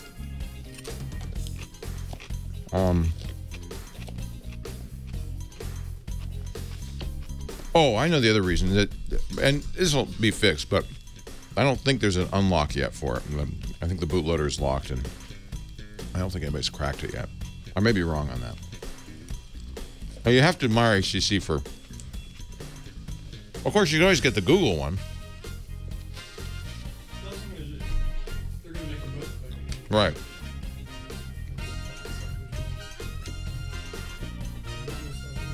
Almost, yeah. Leo Laporte, the tech guy. We're helping Samson buy a computer for the 8th grade. Still there, Samson? Yes, I am. I've been listening to the chat room, and they've been giving me some good solutions under $500. For instance, I like the ThinkPad Twist. It's a Lenovo Windows 8 laptop. I really think if you get a Windows 8 computer, you should absolutely get touch. And that's why $500 gets to be a kind of touchy price point. Yeah, I on the break I talked to my dad and I asked him if under 1,000 would be good, and he said that it'd be better if it was under 600. Yeah, all right. Well, I'll give you some choices in that 500, 600 range. Because I'd like to, game on it and Skype and... Yeah, Skype's not going to be a problem. Gaming, it depends on the game. Some games you're not going to play... Like Minecraft. Yeah, Minecraft will be fine on this. Minecraft's not very demanding, yeah. I would, and Minecraft with touch is awesome. I would look at the Lenovo refurbished ThinkPad. We'll put a link in the chat notes to this. This is the Twist. It's normally $900, but Lenovo's selling refurbished ones, which is fine. It just means somebody opened the box and said, no, I'm going to send it back. And those are under $500. On Amazon, you can also find the Asus Vivo Tab. This might be the lowest priced solution out there. The Vivo Tab is very affordable and not too bad. What me and my dad were also thinking was I could get a laptop and then I could get a monitor and a keyboard. I could just plug it into the laptop and put the laptop on my desk. Yeah. And work. Yeah. That's a very good idea. And then that way you have best of both worlds. Yeah. Yeah. So I would definitely do that. So then that means the laptop has to be maybe under $500 so that you can afford to do that. I think there's some good choices from Lenovo, Lenovo. They make the ThinkPad, and they make some very good Windows 8 laptops. Asus, A-S-U-S. Acer, A-C-E-R. All of those are good choices, okay? Okay. Thank you. And Dell. Hey, good luck, Samson. That's exciting. Yes, it is. And thank you. Thank you very much. all right. Thanks to Dad, too, for funding the enterprise. It's funny, when my son graduated, a number of people came up and congratulated me. And I said, well, I didn't do anything. They said, what are you talking about? How many times did you drive him to school? Oh, about 8,000. How many computers? How much, yeah, you're right. I guess you're right. Dad does a little bit. Dad and Mom do a little bit. But really, Henry did all the work. Well, he did as little as he could get away with, but he did all the work that was done. Let's put it that way. Thank you, Samson. Good luck. Enjoy 8th grade. Fred in L.A., Leo Laporte, the tech guy. Hi, Fred. Yes, sir. How are you, Leo? I'm well. How are you? Oh, in the words of my late great-grandfather, I'm just as happy as if I didn't have right good sense. Yeah, it does help if you have no sense. You tend to be maybe a little happier. It's the ones of us who are paying out attention that are the most outraged these days. Absolutely, absolutely. Hey, listen, I was wondering what would be the most economical, if not gratis, way of promoting my band website. I got a new band website. That's great. What kind of music? Smooth jazz, R&B. That's wonderful. Giveaway music, that's one way to do it. I would definitely participate in the social networks, Twitter, Facebook, and Google+. And Google+ is up and coming, while Facebook seems to be slowly fading behind the pack, believe it or not. Do you know about SoundCloud? Is that new... It's a site where you can put your music and share it. It's a social music site. A lot of musicians are doing this now. And the reason I say give it away is don't be afraid of giving it away, because that's how you build fans. Anybody who is, these days, I think, a blogger, a broadcaster, a musician, a writer, job one is to build a community.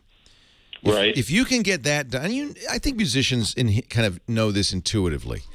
If you can get that done, and it doesn't have to be huge, 1,000 people, more than enough. If you can build a community of 1,000 people who care deeply about you, they'll take care of the rest. They'll market for you. They'll share. Look at groups like Humphreys McGee, very good example.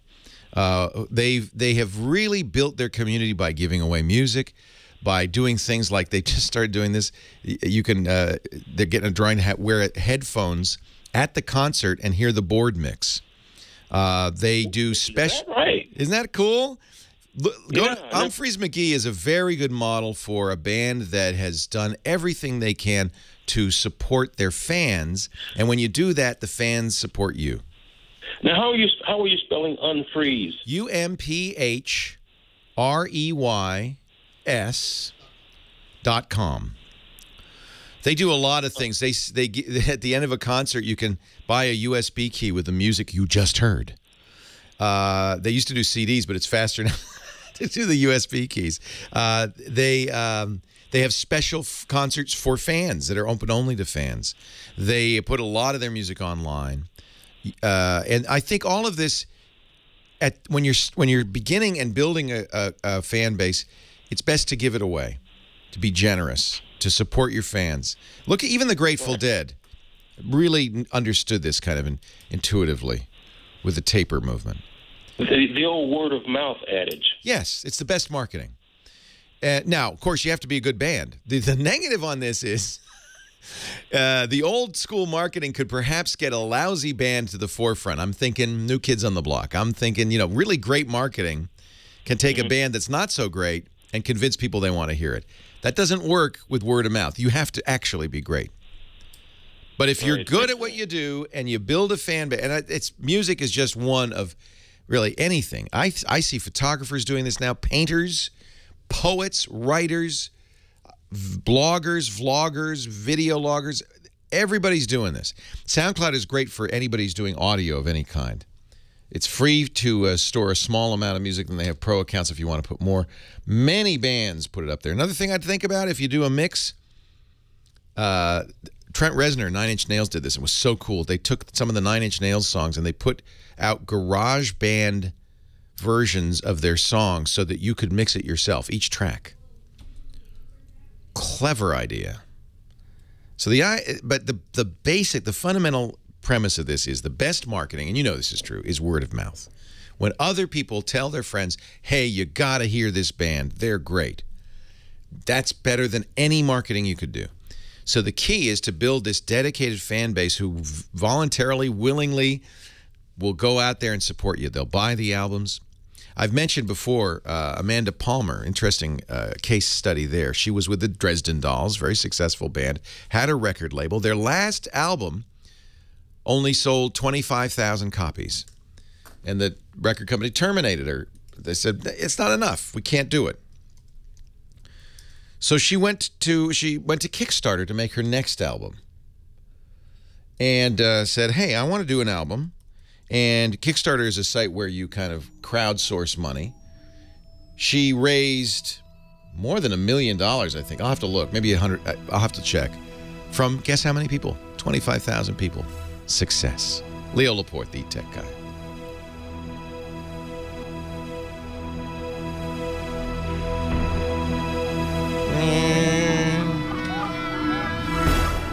Can't remember how much she raised. Let's see. Yeah, $1.1 million from, look at it, 24,883 backers. She makes this point in her TED Talk. That's basically the same people who bought the last album. And it was enough for the record company to say, there's not enough people who, you don't have enough fans. I would submit that $1.1 million means she has enough fans.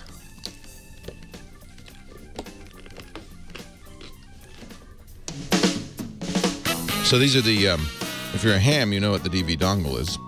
If you're a D-Star user. So this is an access point. Does this standalone?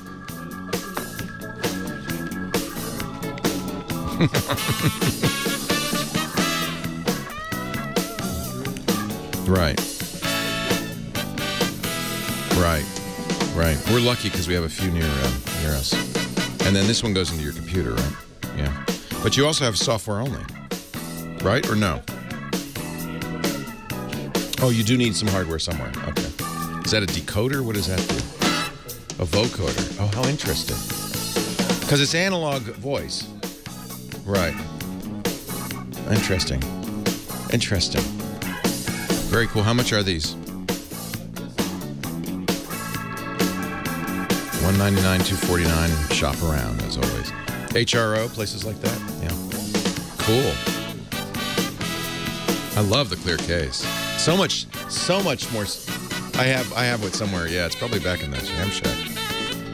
No, that's all right. I never get a chance to use them. But that's awesome. I have a D-Star. No, I have a because I have a Icon handy-talkie, so I have D-Star. Right. Oh, cool. And then you plug that into I get it. The radio does the work. Cool. That's pretty neat. Oh, call Chris Marquardt.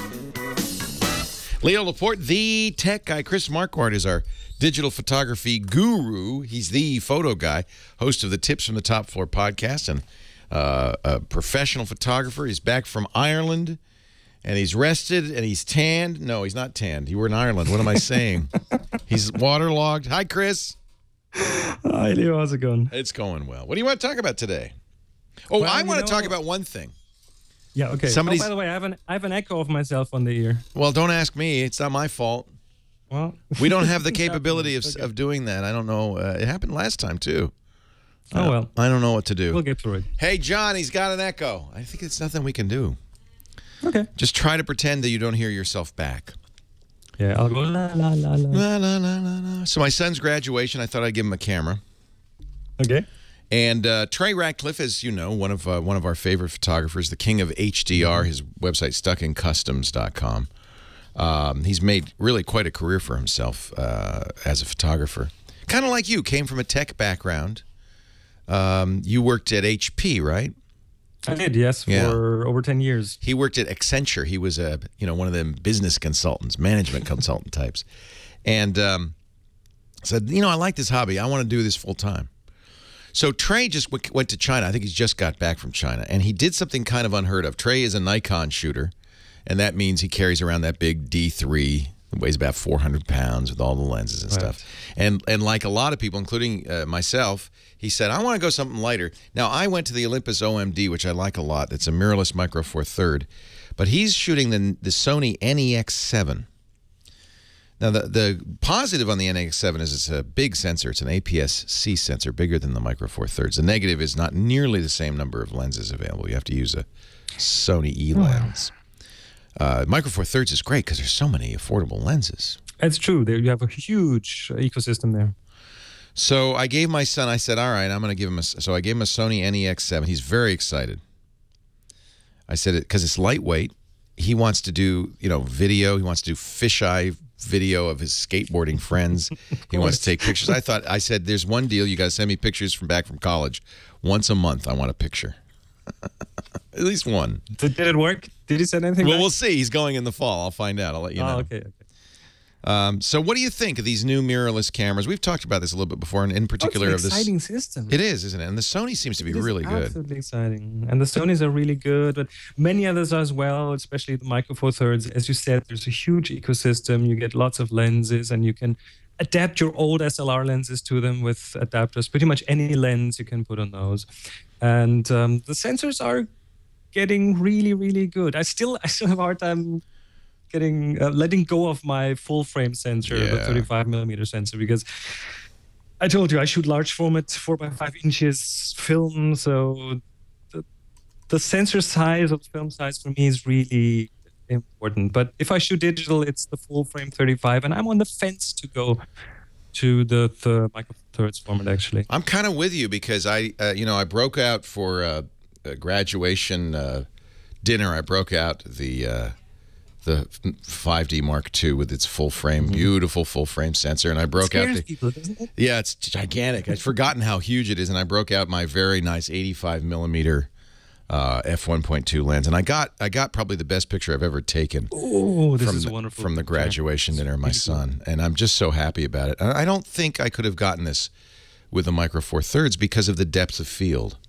and the bokeh. And I think that small sensor, I'm not sure I would have gotten anything like that. There are a few tricks you can do if you want to get the bokeh, if you want to get the autofocus background with a smaller sensor camera. You can use a longer focal length, more telephoto. Oh, okay. For example. Try to get closer. That will give you a bit more of the background autofocus. I tell you, I love, and I made it black and white because I just really wanted to focus on the people. Oh, and the one you just showed us, really, the white shirt of him. That yeah, he the has patterns on the shirts, the checks and stuff, yeah. And then the focus is there as well, so he's clearly the focus of the picture, clearly the subject. Yeah, it's fun, and the bokeh is really nice on the 85mm. Yes, it is. I have to say. And the lens you use there really has a big part to play. It's a spectacular lens, I have to say.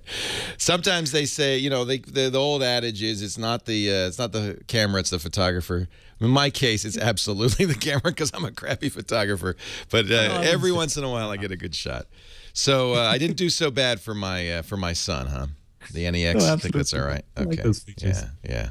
So what's our myth of the day? Well, the myth is you must use a tripod to take long exposures. Oh yeah, no, that's true.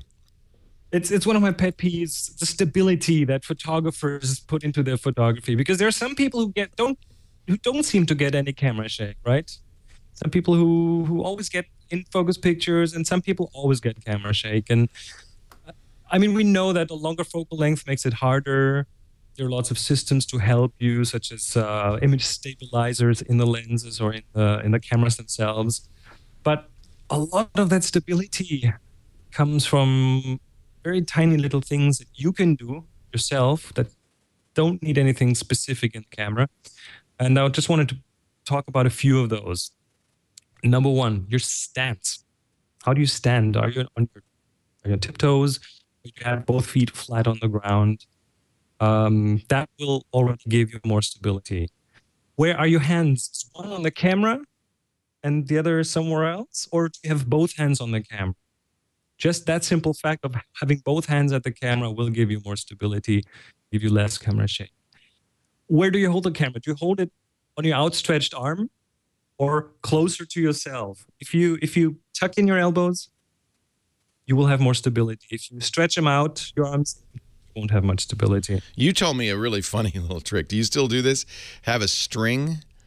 Yeah, the poor man's tripod. Yeah. So to have a string and you hold it in both hands and you step on it with your feet. So it's going to be long enough to loop around, right? Well, what you do is you get a screw that fits in your tripod mount of the camera. Okay. And you tie the string to that and you drop it to the ground. Oh, okay. Or even make a loop like a triangle that you put your feet in and pull it up against. And then you tighten it as tight as you can, and that's going to be pretty steady.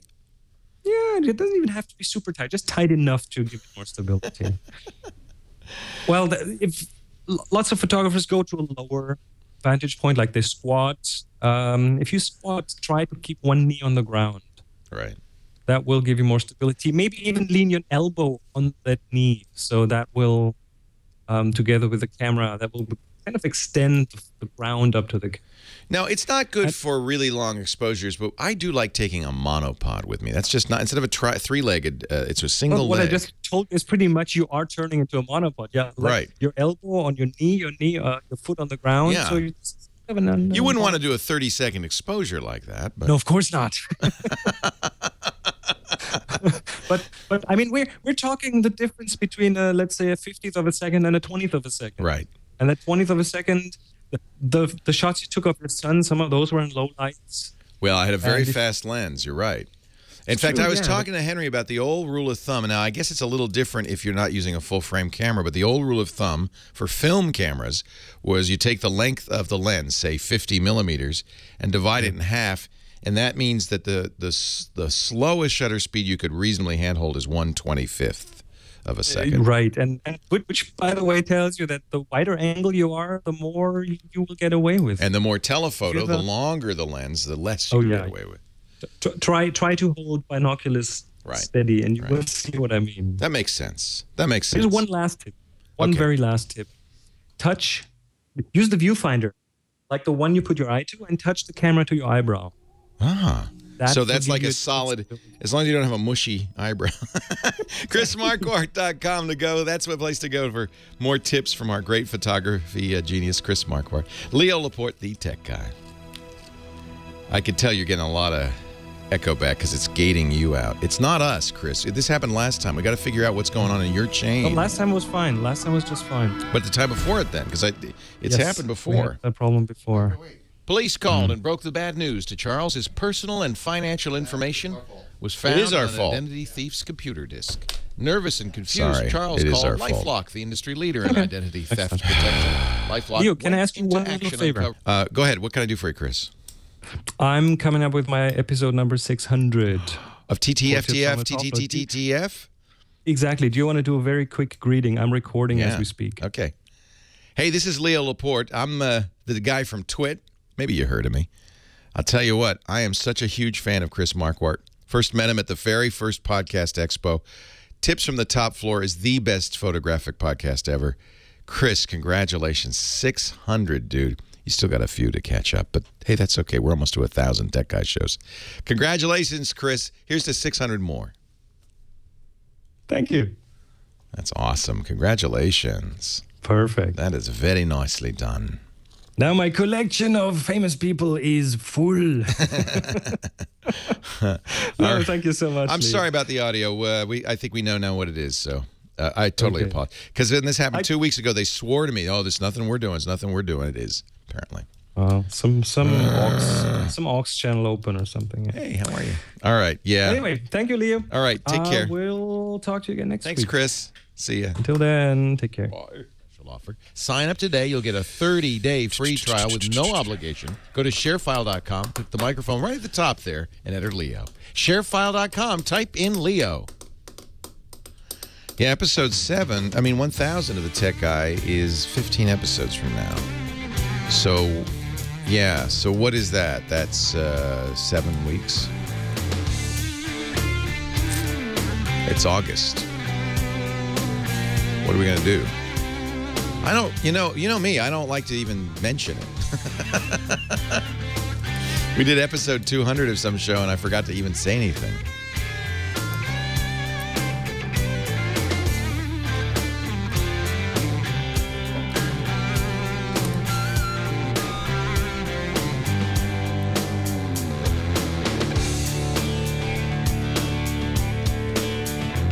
Oh, that is cold. I don't think that's what's going on. She's moving. She's moving. Catching your girlfriend, throwing your girlfriend out of your house on Google Maps, priceless.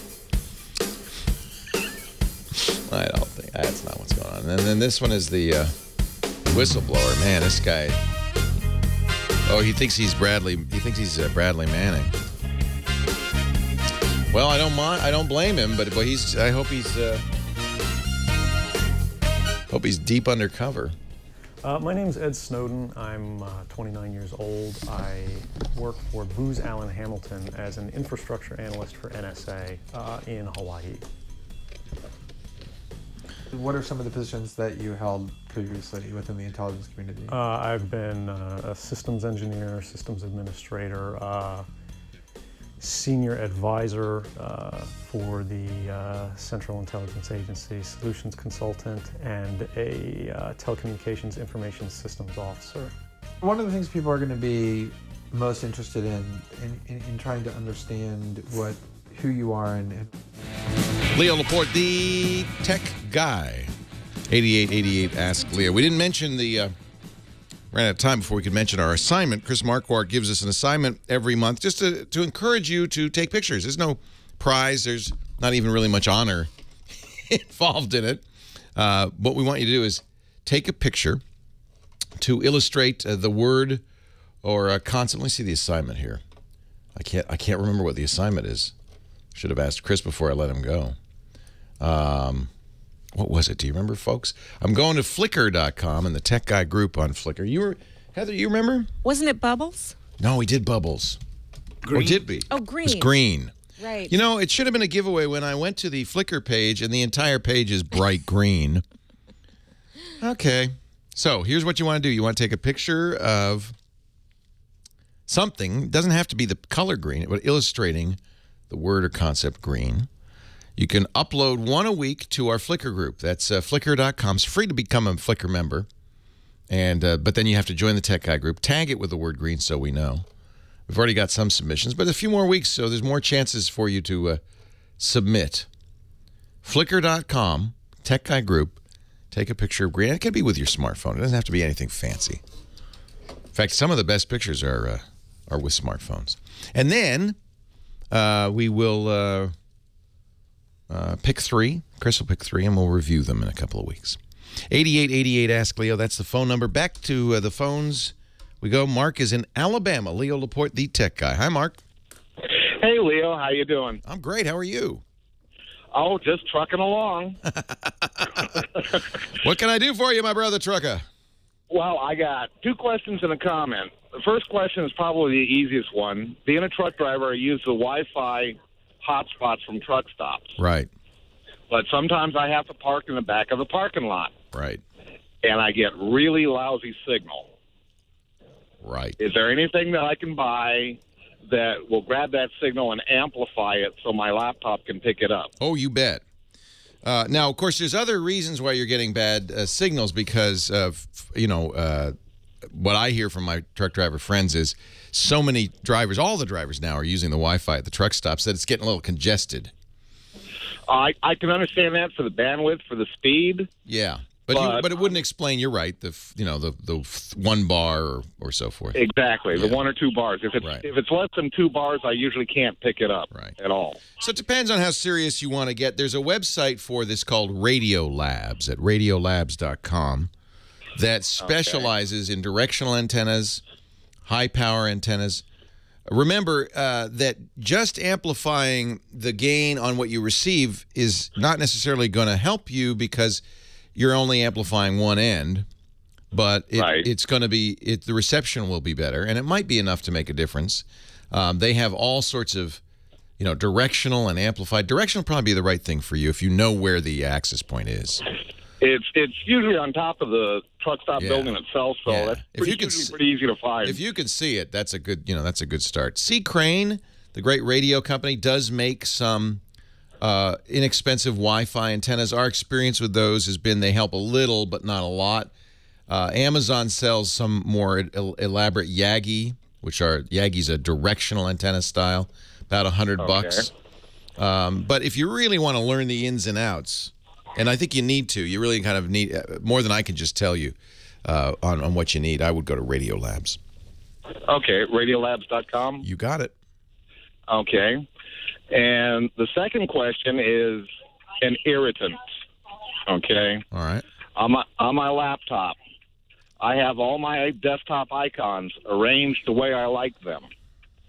I turn the laptop off, I turn it back on, and they're all straight up and down on the left side of the screen. I hate it when that happens. Right now, I've tried everything. I've tried locking them, unlocking them, refreshing the screen, the whole 9 yards. What version of Windows are you using? 7. I remember this used to happen a lot in Windows 98. I haven't heard of it lately. You don't have another screen attached, do you? No. And you have not turned on auto-arrange icons. You've looked at those settings specifically. Yeah, I looked at those. I turned auto-arrange on and then turned it off again to see if maybe it was sticking. Right. No difference. Yeah, right now I'm using Desktop OK to save my icon settings, but I have to open it and click on reset. Right. This will happen if you have an external monitor, and it's a real annoyance for me if I go to a bigger monitor. All my cleverly arranged stuff gets messed up, and then I go back to the old monitor. But if you're not doing that and your resolution isn't changing, it's probably the preferences where these are set is damaged. That's done in the I believe that's done in the it's a resource. So you're going to have to open it up. I hate to say, how about this? Here's how you could tell. Create a new profile, or maybe you have a second profile on there, and log out of your existing profile, log into the new one, see if the same thing happens. Okay, so create a second account. Second account, yeah. Okay. I mean, there's products you can use. Chat rooms shouting at me, Stardock's fences, Stardock's fences. But yeah, there's products you can use. But I think what we want to do is fix this, because Windows should not be losing the place. And the fact that it's doing that makes me think you might have other issues as well. So let's not patch it over with a Band-Aid. Let's find out. So try logging out of your profile, logging into a new account, and seeing if the same thing happens. If it does, well, and it's a little bit tricky. Then I might have picked up a virus. No. You know, this happens all the time. Stuff gets corrupted. A stray cosmic ray strikes the desktop, flips a bit. More likely, the file can't be modified. I don't know where those icon positions are stored. So I'm not sure where to go to fix it. You'd have to do some research. But if that happens, if you log out of your profile, log in another one, and the icons stay where they belong in the new profile, then it's something attached to your profile, probably a corrupt preference setting. Okay, and to fix that, I'd probably have to use my Windows disk and repair it. Yeah, you might try. You could try something like CCleaner. Okay. To just, I've got CCleaner, and I've ran it a couple of times. Oh, okay. Because I would bet that it's stored in the registry, but if it's not, then I don't know what to say. I'd have to do some. I'd have to do. Because the CCleaner will wipe out the icon cache. That's one of the things. Check that setting, and then you'll start. I don't know if I've checked that setting specifically or not. Yeah. I will look at that next time. Then there are other programs that can mess with, like you don't use WebRoot's window washer, do you? No. Okay. There are other programs that can mess with this. Okay. So anyway, there's a few things to try, and I think the best diagnostic is to see if it happens in other accounts. Okay, I can do that. And now, if I may, just a real quick comment. Yeah. I just did a podcast 2 weeks ago. And you're a truck driver? Come on. Well, and I downloaded all of your podcasts. Great. I could. Listened to them all last week, and for the last couple of weeks, you've been talking about cars that drive themselves. Yes, autonomous vehicles, yeah. And you keep saying that it's going to lead to the demise of private ownership of cars. That's one of the possible outcomes of it, that according to autonomous vehicle designers, yeah. I say it will never happen, because have you ever looked in some people's cars? You get a better vantage point than I do. What do you see? Dare I ask? Some of them look like trash cans on wheels. They live in them, yeah.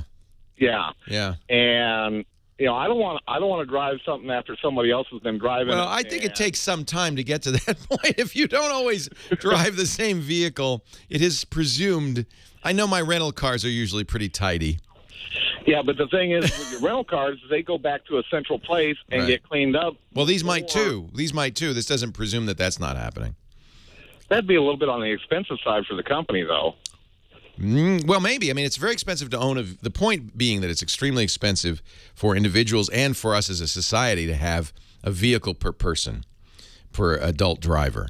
And so the idea would be that it would be more affordable for you as an individual. Obviously, you're going to own your own truck or you're going to lease it. But if you're not a professional, if you just use a car to get around, that would be cheaper for you to do this, ad hoc solution than to own a car that is idle most of the time.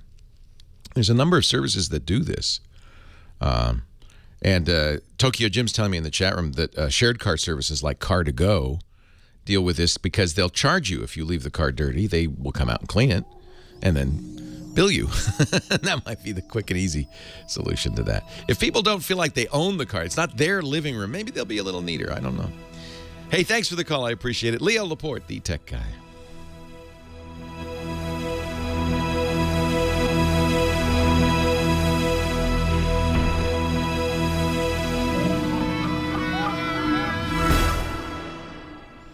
So here's a registry edit.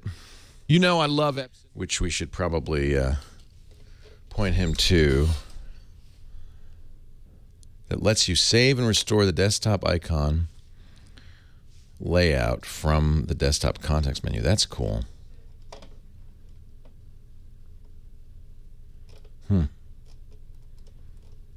That's very interesting. Let's put a link in the show notes to that article from Snippler. Actually, it's a snip from Snippler. I might want to test that before. That's interesting. Is that called a taxi? That's right. Our show today is brought to you by Ting.com. We live in a world where new business models are emerging all the time. Ting was started by my friend Elliot Noss, who runs Two Cows, which is it's been around for a long time, a great company. Elliot's mission in life, and I love this, is to take businesses that do not serve its customers very well and kind of reinvent them. He did it with domain name management with Hover.com. And I can't think of any business category that is more annoying, less serving to their customers than the mobile phone industry, right? So he's now taken it on with Ting, and I wish more people knew about it. I really think this is a great idea. So Ting is reselling Sprint service. I don't know why Sprint lets them do this, but they do. In fact, Sprint seems to love Ting. Even though really the message of Ting is don't use Sprint, use us, because we're better. If you go to techguy.ting.com,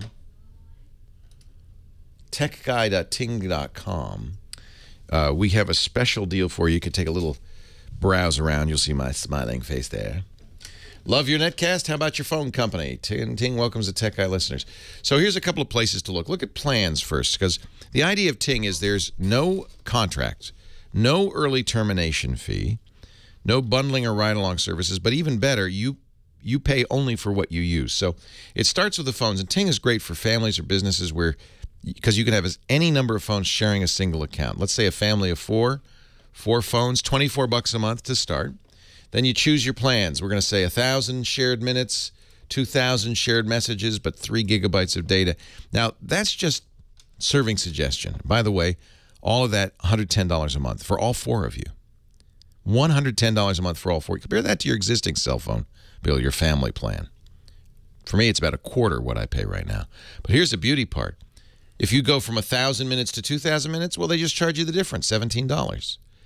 If you use 1,000 messages, not 2,000 messages, they rebate you to the difference. More data, you pay for it at the same rate. Less, you get the money back. You never pay for more than you use, and you never get a penalty for using more than you paid for. Best of all, you get all of this free. Voicemail, picture and video messaging, three-way calling, caller ID, tethering and hotspotting included. No additional fee. No add-on charges. There's no mysterious line items in your bill. You can have unlimited devices on a single shared plan. They have a great account control panel. No hold customer support at 855-TING-FTW. If you call them during business hours, 8 a.m. to 8 p.m. Eastern Time, a real business person will answer the phone who's empowered to fix your problem. They won't put you on hold. They won't transfer you. There's also a great help forum at help.ting.com.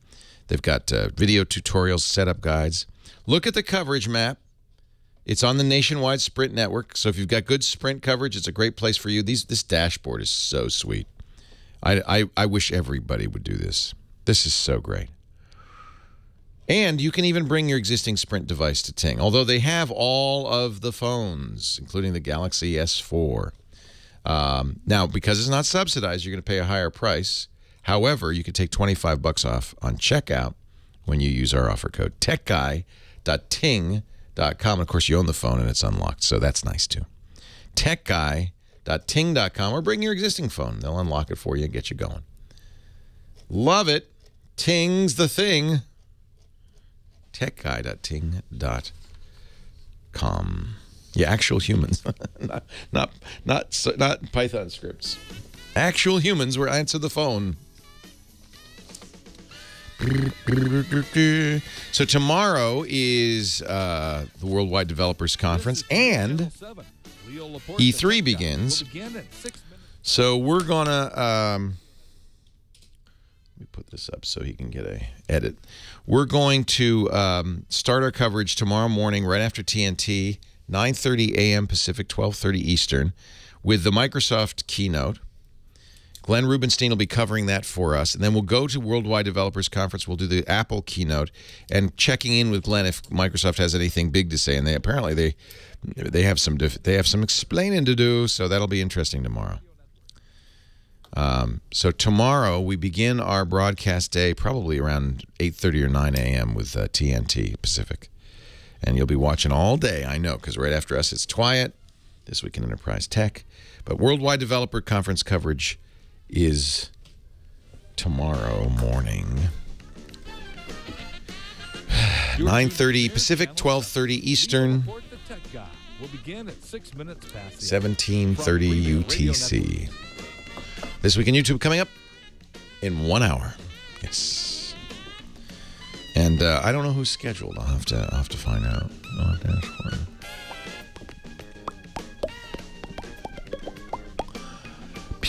You can't cover WWDC all week because they throw out journalists after the keynote. You have to be a developer to do it. But of course, to the degree, we have friendly developers who will breach their NDA and inform us of what happened. We will cover it. Yeah. Oh, there's so much good food. You can't go wrong in Austin. You're gonna have such a good time. Yeah, it's a nice way. That's really cool. It's free? I'm downloading it. Lua is nice and easy to write in. Yeah, it's really elegant. Yeah, I like Lua. Yeah. Yeah, that'd be great. You have to know the API, I guess. Well, is your API, it's probably similar, different? It's probably higher level? Right. Hey, Leo, can we do the carbonite? Yeah. Well, hey, how are you today? Leo Laporte, the tech guy. Time to talk about computers and the internet. Cell phones, camcorders, MP3 players, home theater. Tomorrow's a big day for Apple fans. The Worldwide Developers Conference begins in San Francisco. It is the one event all year long that's scheduled that Apple can talk to not only developers, but the rest of us, Apple users, and tell us what's going on. So there's always a lot of interest. We believe Tim Cook will be giving the keynote address. at 10 a.m. Pacific time, 1 p.m. Eastern time tomorrow morning. And, of course, all the tech blogs will cover it. We cover it on our podcast network. We do live coverage at twit.tv. Depending on whether Apple offers us to stream, usually they don't. So we have moles inside the event, and of course, all the tech blogs are there. And we sit there, they feed us information, and we do Ronald Reagan-style reenactments. Tim Cook comes to the plate. Here's the pitch.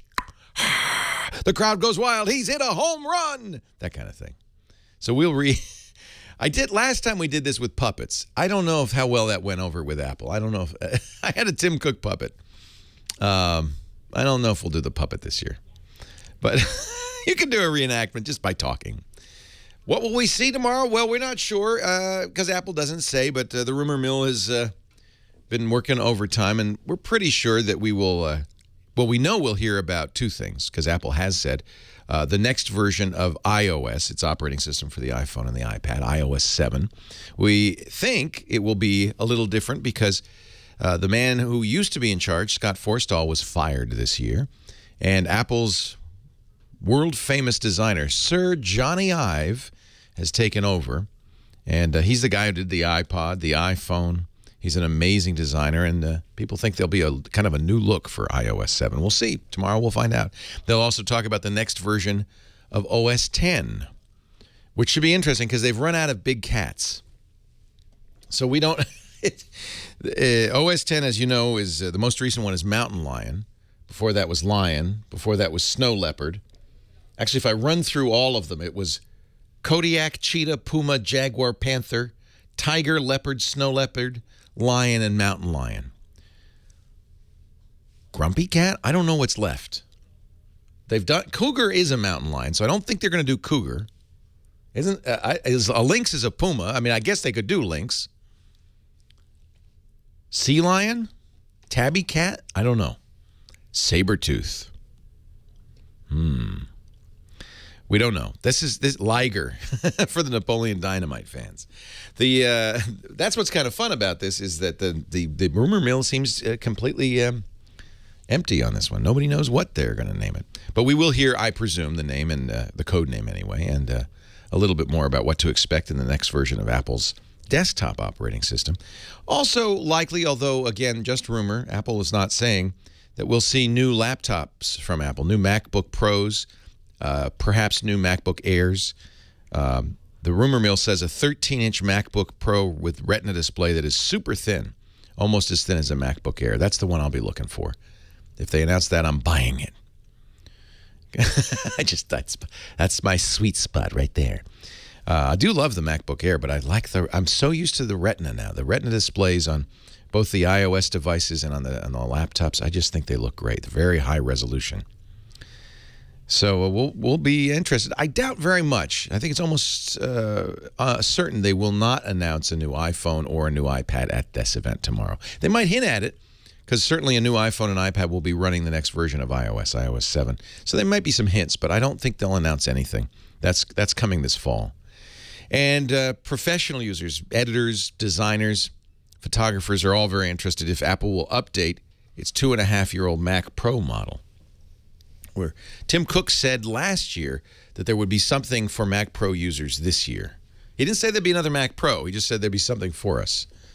I don't know what that means. But there are some rumors that there might be a replacement for the Mac Pro announced tomorrow. So that's what to look for. That's kind of your bingo list, your checklist. If you want to know what happens, we'll talk about it, of course, next weekend. And if you can't wait till then, tune in. TWIT.tv will begin our live coverage tomorrow morning around 9:30 Pacific time, 12:30 Eastern. Let's see. We got a break coming up, and I'll see if I can get another call squeezed in here, or at least start it. Cheryl in Garden Grove, California. Leo Laporte, the tech guy. Hi, Cheryl. Oh, hi, Leo. Sorry to keep you on hold so darn long. That's okay. I put it on speakerphone so I can stay on cue. Thanks for picking up. What can I do for you? Well, I'm not a real techie person. I'm 60, but I've been coming up to speed slowly, and I've had a computer since it's the Dell And I think it's been about since 2003. Oh, well, you're a geek then. You qualify. 10 years, it's like common law marriage. You're automatically a geek. Well, between viral efforts and shopping, I think it's driven me up to some kind of competency stage, you know? Yeah, you're using it to shop. That's good. You're in the modern world. And in viral. Lots of political and viral efforts. Isn't it great? I have to say, this is, to me, part of the promise of digital technology is its power. It makes the individual powerful. Suddenly you have a printing press. You have a bully pulpit. You have a forum. Yeah, a voice. A voice, and I love that. Yes, I do too. Well, good for you. My problem is that I can't update. I have that small office XP disk that my computer just won't adopt. Yeah, and it's so important to update because that's for security, and you hear me talk about this all the time. Yes, I do. Maybe the single most important thing you do. It isn't unusual for Microsoft Windows Update to get blocked, usually by a failed update. And so the new updates presume that all the other updates have been applied, and so if you get stuck at one, it just won't go on. It says, I'm not going to give you new updates till we get this solved. Yeah, it keeps coming back to that. Right. And I keep trying, and I get, internet even comes on and does a connectivity test, and then they try to assist me. But it goes to one, and I need to get all three updated. There are 3 packages, and I can't do it. And then it performs better for a while, and then it starts repeating the drag and the stuck. And no, you need to do this just for security alone. And the problem is this happens so often that Microsoft has a whole page devoted to troubleshooting problems with install updates. I'm going to put a link in our show notes, Tech Guy Labs, to this. It's about 30 different things you can try. Leo Laporte, the Tech Guy.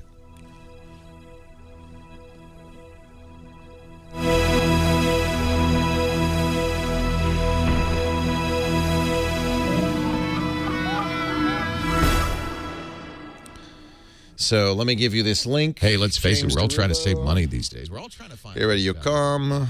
And when I think about value, man, the first thing that comes to mind, DSL Extreme, the best value in high speed. This should just be enshrined permanently on our website. See, we thought that might be Wendy, but DSL Extreme, she didn't say anything too paranoid. She was normal. She did not. She was quite nice. She was a normal person.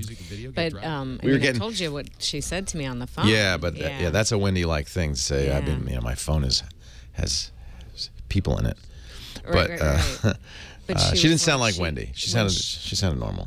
Yeah, she said that, let's see, when she was on a call, she could hear people fall out of their chair and somebody was listening in on the line. Well, that could happen. That can happen. I fall out of my chair. I'm sorry we didn't get to that part. Next time. Next time. Yeah. I don't think we get calls from Wendy. Actually, somebody's saying she calls coast to coast now. I don't know if that was a joke or if that's true. Oh, man. We haven't heard from her in months. Here we go. Everybody was going, who's Wendy? But then everybody else is like, oh, Wendy, we know Wendy. Yeah, she called about 4 or 5 times, maybe 2 years ago now, and would talk about all kinds of paranoid things. Somebody asked if Wendy called Dr. Dean. I don't know, but I had a lot of. There's always the regular weirdos. Every show has its weirdo. Yeah, but we had Walt, but Walt. His name was Walt. We had a Walt. My Wendy. What did Walt want? Walt. That's a story and a half. I mean, I really liked him. He actually, Leo, he asked the best questions. Oh, but what happened? He was right in the sweet zone every time. But he was a little off, like lived in some assisted public housing kind of thing. Okay. But he always just pitched right into Dean's sweet spot. It was always something really interesting. So you ended up always putting him on. It wasn't personal, yeah. It was never like, oh, my elbow, my tennis elbow. Or see, that's the worst thing about doctor shows. You don't want that. Yeah, he did total Discovery Channel thing. Like, I heard about the guy that had the brain aneurysm. Oh, that's blah, neat. Blah, blah. Yeah, he was really great. So Dean would take the question, then put him on hold, and then keep talking. Him. Yeah. But he was kind of a attention whore, I think, was the thing. That's why he called the show He's all the lonely. time. Yeah. He figured it out. Yeah. But he'd sing once in a while, and you're like, please, Walt, don't, Walt, don't do that. sing. Don't sing. Into the... I've got a lovely bunch of coconuts. Yeah. But our Wendy was the woman who thought that she had all these things living on her skin. These Ooh, organisms that something. Yeesh. Yeesh. Okay, so what's the party for the 1000th show? I don't know. What should we do? Ooh, ooh. We should do it from Paris. Oh, yeah. That's what we should do. Good idea. Yeah. Just take the whole cast and crew to Paris. That's what Oprah would do. We need, at the very least, a disco ball in here. We have one. Oh, okay. Haven't you seen the one in the kitchen? There's a giant one in the kitchen. How could I miss that? I guess I did miss it. Call you. Who are you?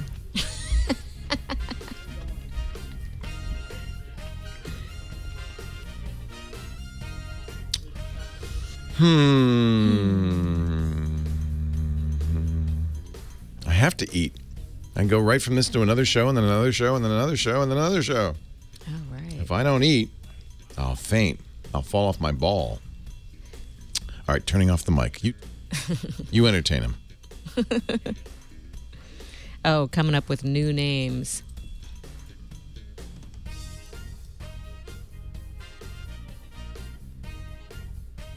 What else should we talk about? This is what's keeping you on the other side of the glass, young lady. What? You don't talk. Is that how you want it or the other way? Say it. Live billboard for Duracell. Never no dead air. Duracell? What? DSL. Oh, okay. Say I don't have any copy for that. A copper top battery. I dare you. Knock it off my shoulder. I was talking to H-Bomb, Heather Hammond, my cohort here, and I was saying, take it away, Heather, and it was silent. You could do a show if you wanted to. If we flipped positions, maybe we should do this on our 1000th episode. You come in here, you do the show, I'll answer the phone. What do you think? Oh my God, that's more of an April Fool's joke, but whatever, boss. You started out in radio on the air. Right. You did traffic, and then you were on what station were you on? Oh God, name a station I wasn't on. That'd be easier. Really? Yeah, because when you're everybody a in traffic reporter, radio's you do moved everything. around. Yeah. But you were in a morning zoo crew or something, right? Oh yeah, well, Wild 107 when it was Wild 107. Wild 107. and what Milan part did you play? Always like sidekick traffic news, something like that. Right. Sidekick. The wise cracking broad. I guess, yeah. Yeah. Every morning show has the wise cracking broad. I think so, yeah. Yeah. Yeah, I could see you doing that. Yeah. So who should I talk to next? Oh my gosh! After I thought that was Wendy. Wise cracking broad. who should I talk to? How about Dan in Chesapeake, line 2? I can do that. Chesapeake, Virginia. Hey, Dan, Leo Laporte. Thank you, Heather. The tech. Yes. Good afternoon, Leo. How are you? I know you're fine. Everybody asked you that question. Everybody asks, and I don't mind. I'm fine. Thank you very much for asking. How are you today, sir? I'm wonderful. Just standing by. Didn't even wait that long. Can't complain at all. That's because Heather and I decided to bump you up because you're going to be such a great caller. All right. Well, I hope so. I have an HTC One. I love the design. I think it's a beautifully designed phone. I've listened to your comments about battery life. I don't have that issue because I'm always so close to a power source. Love the front-facing speakers. Bit the bullet. Switched from Verizon to AT&T about a month and a half ago, so the phone's about a month and a half old. Yeah. I have a notification sound set on the phone, which is a sound from Back to the Future. It's just a little ringing sound. Yeah. So last couple of days ago, and you're going to get a kick out of this, it's connected to my computer. I'm dropping the Twit Network podcasts from iTunes over to my phone. Yeah. That's how I do. I update them all on the audio MP3 so I can listen to them at work. And you copy them over. All right, yeah. And I listen to them at work. Okay. So I finish copying them. I disconnect the USB cable from the phone, and my notification sound, the Back to the Future sound, screeches out of the phone at like 5 times normal volume. Yow. That hurts. Phone dead. I'm talking about dead. No power, no lights. Oh, wow. No reboot, no soft boot, no nothing. That's dead. So I called AT&T. I have the What a way to go. a month and a half old. Here's my question. Yeah. And this goes in keeping with your theme of data, privacy, everything else. Well, I couldn't wipe the phone, obviously, because it's dead. It won't power up. You couldn't. You're right. So my question is, when I returned that to AT&T, and I called them and I couldn't get a good answer from them, if it's dead, they can't get anything onto it. Not so. Can I be confident that my data will be safe or that that phone will be destroyed? What happens to the phone at that point? Well, I doubt that they're doing anything, but given the recent revelations, who knows? Well, it's a concern. I mean, they can pull stuff off of there. There's depends what went wrong. That sounds like a pretty severe death. Right. But you can open up the phone. You can take out the circuit board. You can attack. If they look, nothing's going to happen to it. They're going to grind it up. Well, that's what I was hoping. But if you were under investigation by the FBI, then maybe, or worse, the IRS. I'm more scared of them. Then maybe they would say, "Hey, you know that guy? He just brought his phone in. Can we borrow that for a minute?" And if they have a subpoena, there's nothing to stop them from getting from AT&T. And in fact, the history of AT&T is they pretty much say, "Yeah, sure, whatever you want, anytime." Right. Well, I can't open the phone up because then they're going to charge me $45. You're stuck. There's nothing you can do. And really, in a way, that kind of highlights a big problem with this phone, the iPhone, the Nexus 4, any sealed phone. Not only can you not change the battery if the battery dies, you can't get into it. And that means, unless you're willing to void the warranty and you have some skills and the right tools, there's no user serviceable parts. This thing is really to be treated as a disposable consumer good.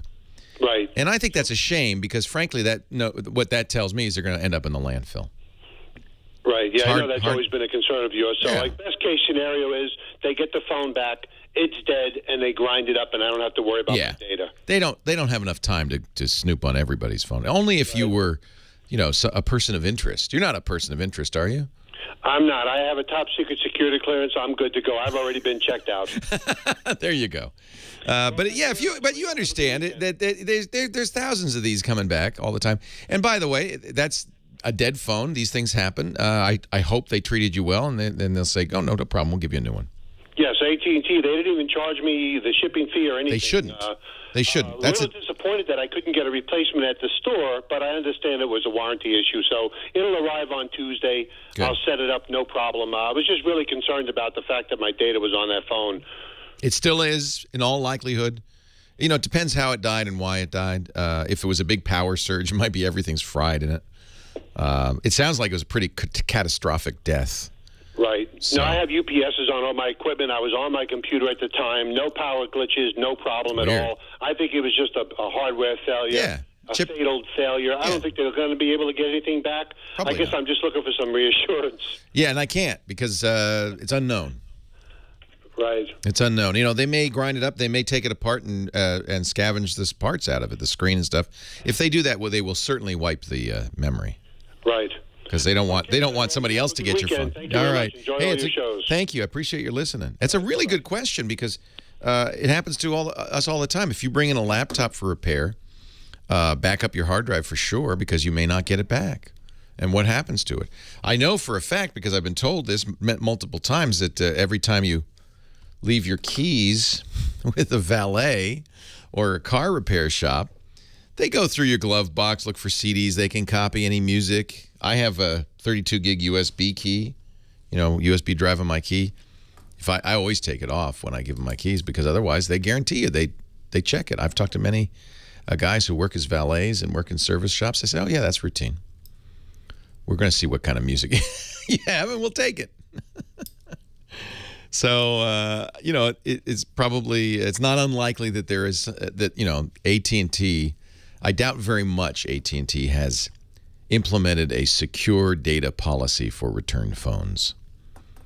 There's some guy, taking the phone, I don't know, taking it apart. And it happens all the time. 8888 Ask Leo. Now, let me tell you what happens to the data from this show. It goes through the brain of James DeRuvo, who then writes it down on our website, techguylabs.com. It is later massaged and triaged and camouflaged by Mr. Josh Windish, who then adds audio and video of each and every question. So you can go there and techguylabs.com, find a question, see my answer, and, most importantly, add your comments. So please do. For all of our shows, techguylabs.com. It's free.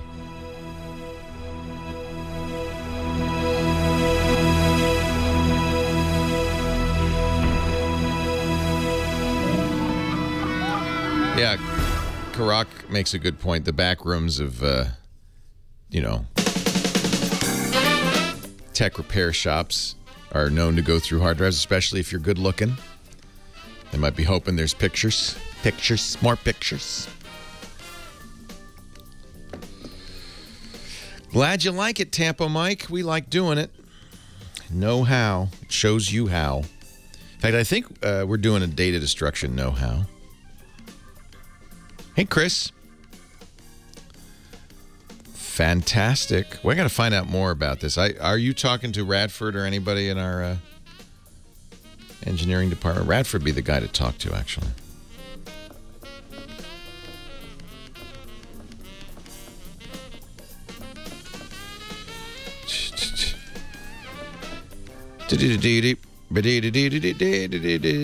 Yes, Ting is better in Virgin Mobile and more affordable. Virgin Mobile is another MVNO for Sprint. Hey, Chad. Oh, Chaddington. Oh, Chadrick. Chadrick, am I on This Week in YouTube this week or somebody else on it? We have... Do you need me or not? All right, I will take a break. Oh, good. Chris is great. Yeah. Oh, from VloggerCon. Yeah, awesome. Yeah, so I'll take a little break between shows and then... which means we can go right to it after I do my promos, right? So be prepared to take over right away. BOGO, I am booked up on Tapped Out. But if I can throw some people off of my list, I will, and I'll add you. What's your... I don't hate the YouTube show. I hate YouTube. So sick of YouTube. I think we're back. I think actually this week in YouTube's, I think as it turns out, I probably should apologize to Mr. U and Mr. Tube because apparently, while unbeknownst to me, our staff did not know the process for getting things unlocked. I thought they did. I thought they were pursuing these. I used to do it, and I thought that they were doing it, and they weren't. So as soon as they figured out how to do it, we got our channel unlocked. Oh! I don't know why no one pursued that. So is the Google Waze rumor, has that come true? Is that now considered official? Let me check.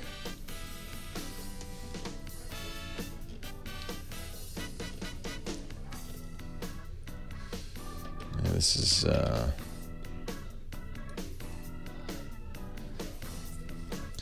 Yeah, I know. I saw the breaking news this morning came from an Israeli newspaper, and I haven't, from Globes, and I haven't seen anything since then confirming it.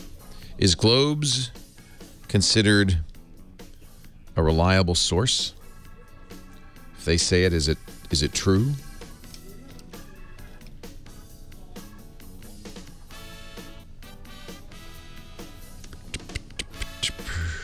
Yes, very much. Okay, good.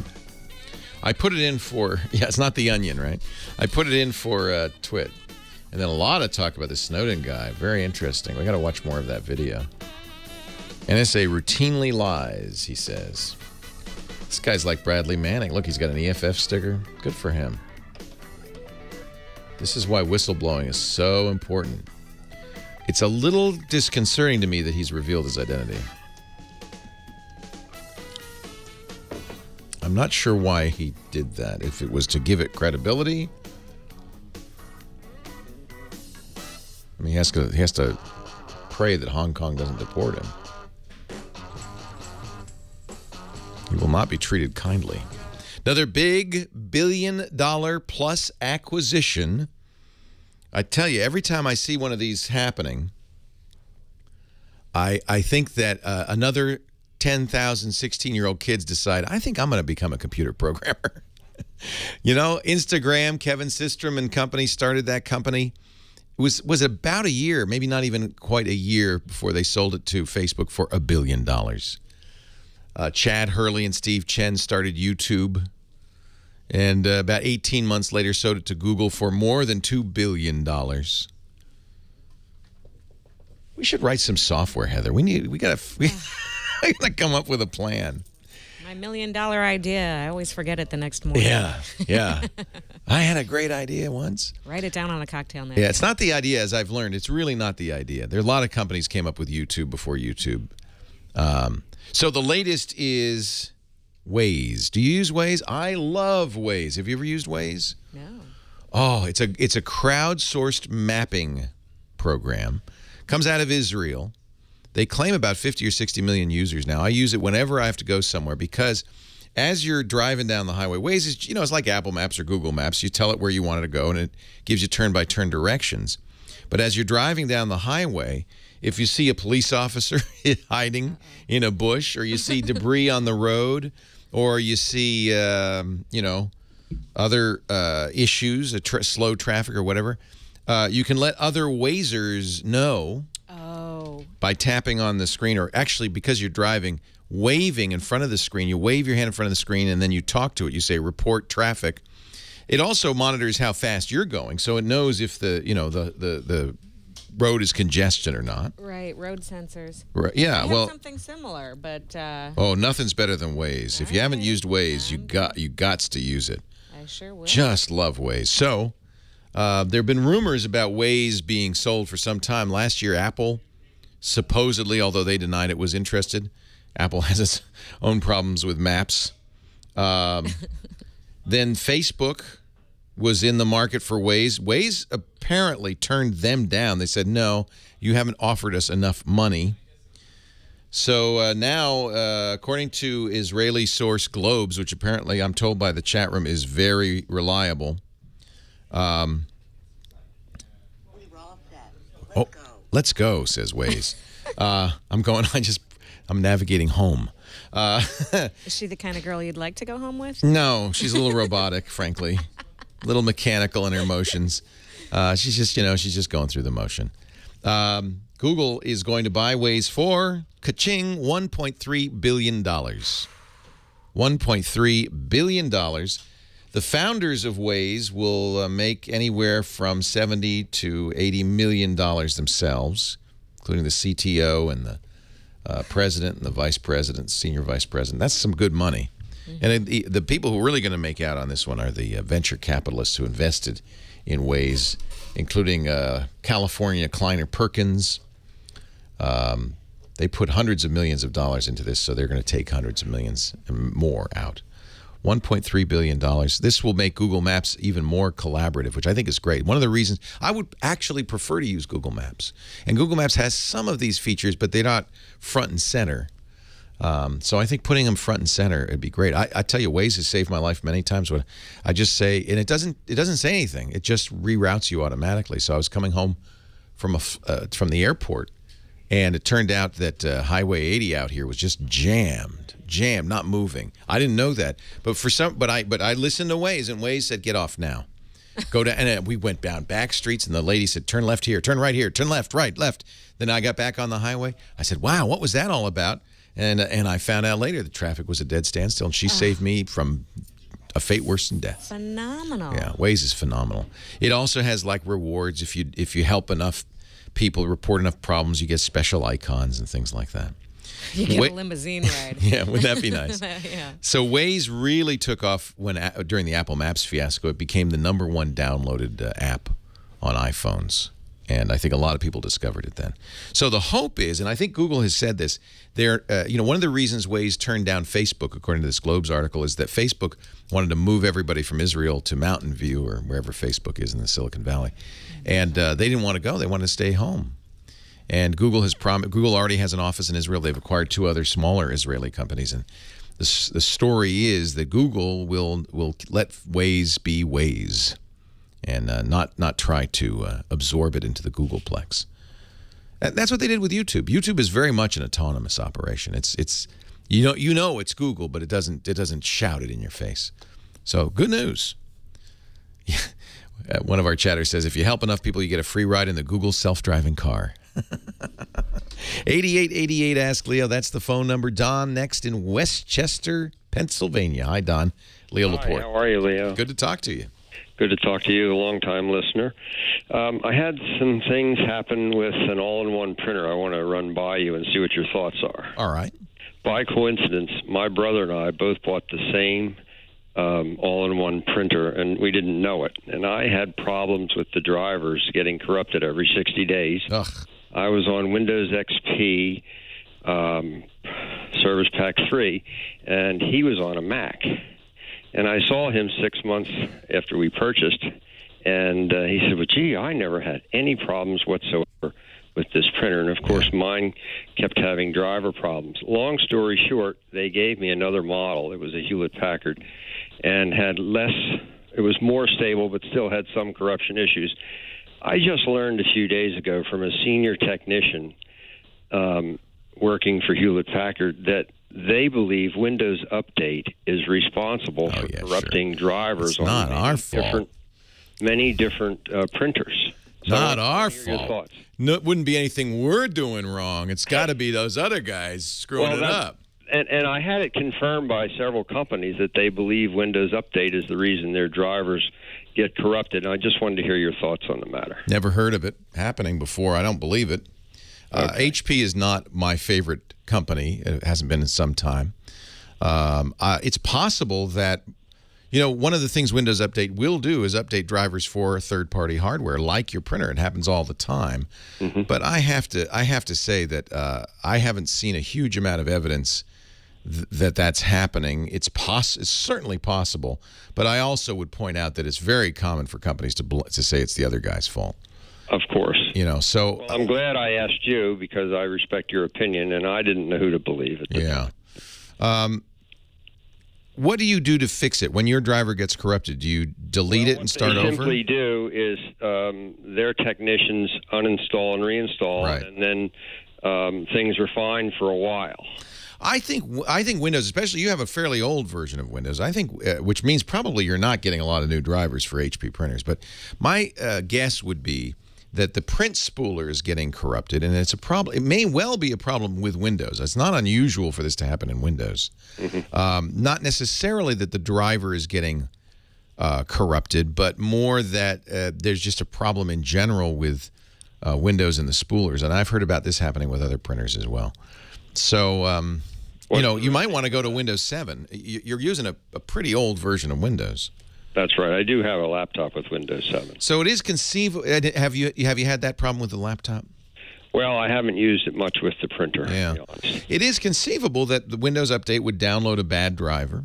It does happen from time to time. There may be some merit to HP's argument. There's no way you could get to the bottom of it. I haven't seen any widespread complaints about that.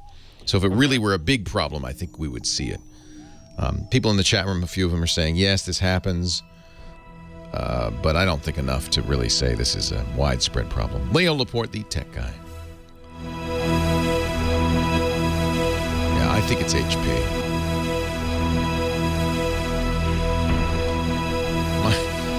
My guess is it's an HP problem. They get the driver from HP. Microsoft is not writing drivers. Collaboration is key. We're constantly collaborating. So I'm not a fan of HP stuff. Think a firmware update would be the thing?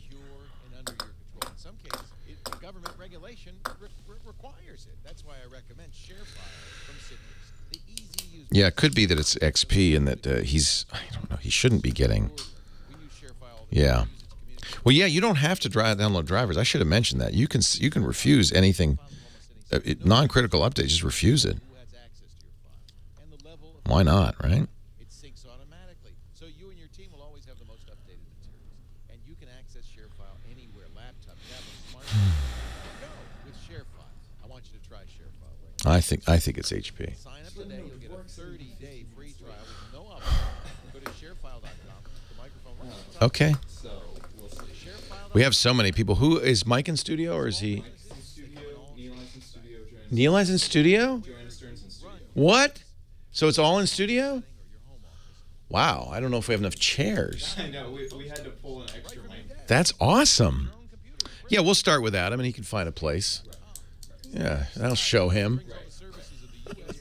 Wow, they're all in studio. That's awesome. It's going to be a very, very good conversation. Yeah.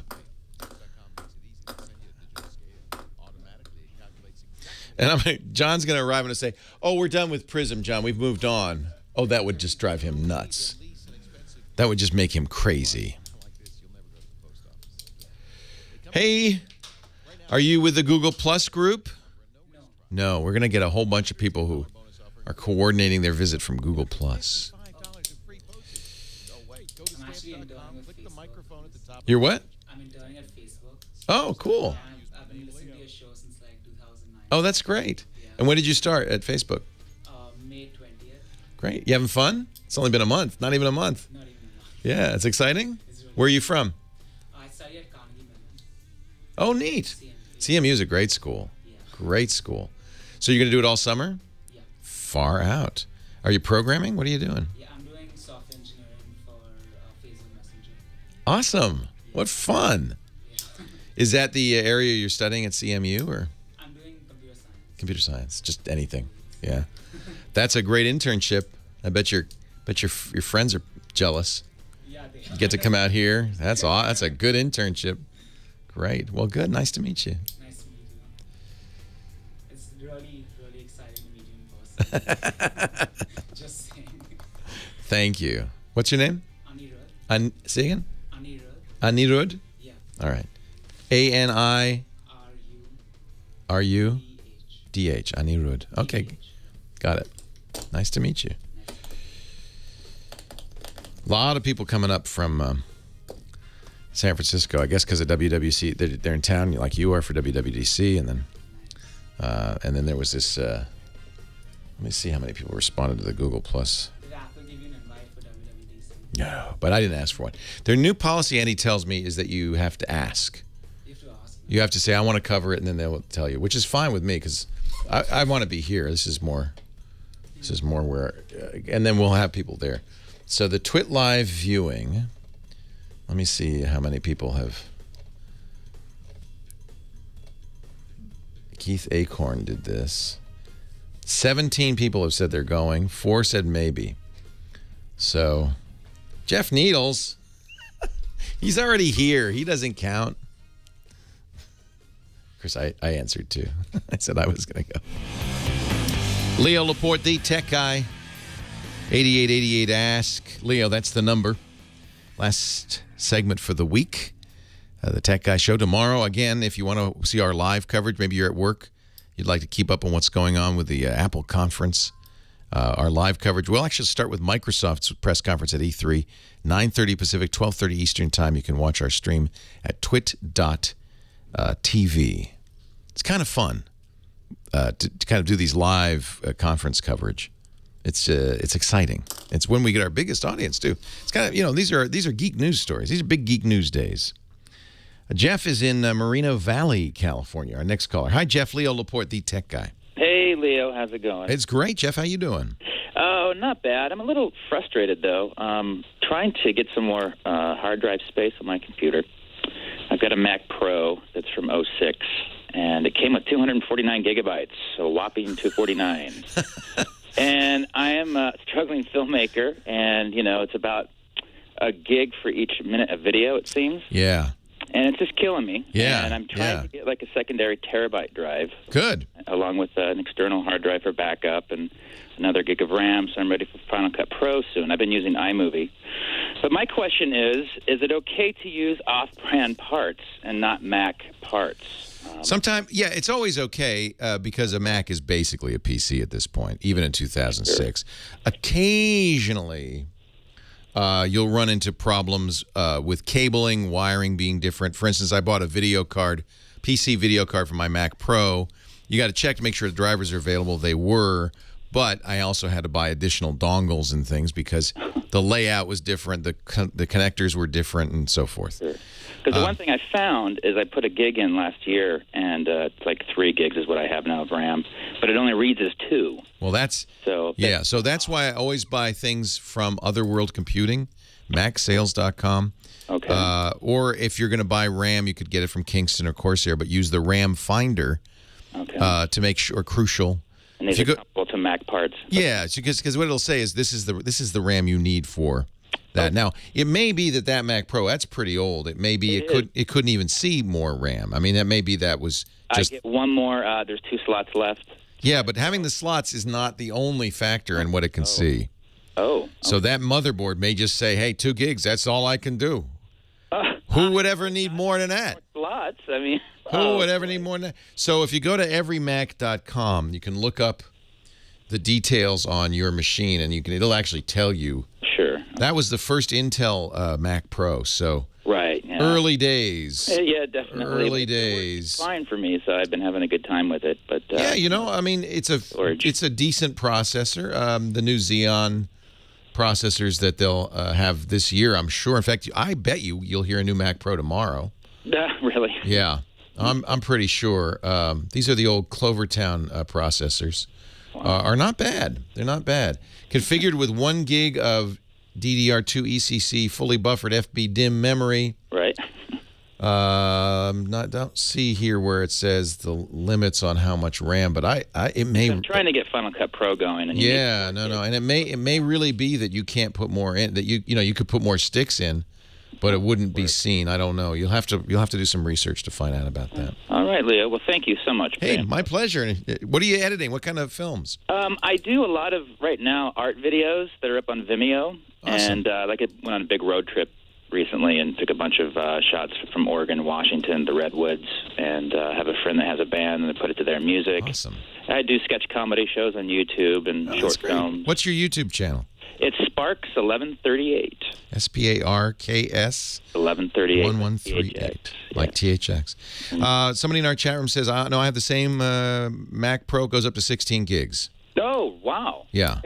Okay. So go to Crucial or somewhere that has a RAM finder. Just make sure you're getting the right kind. Will you have all this info you just told me on your notes somewhere? Yes, we will. Awesome. All right, Leo. Everymac.com. Hey, thanks for the call.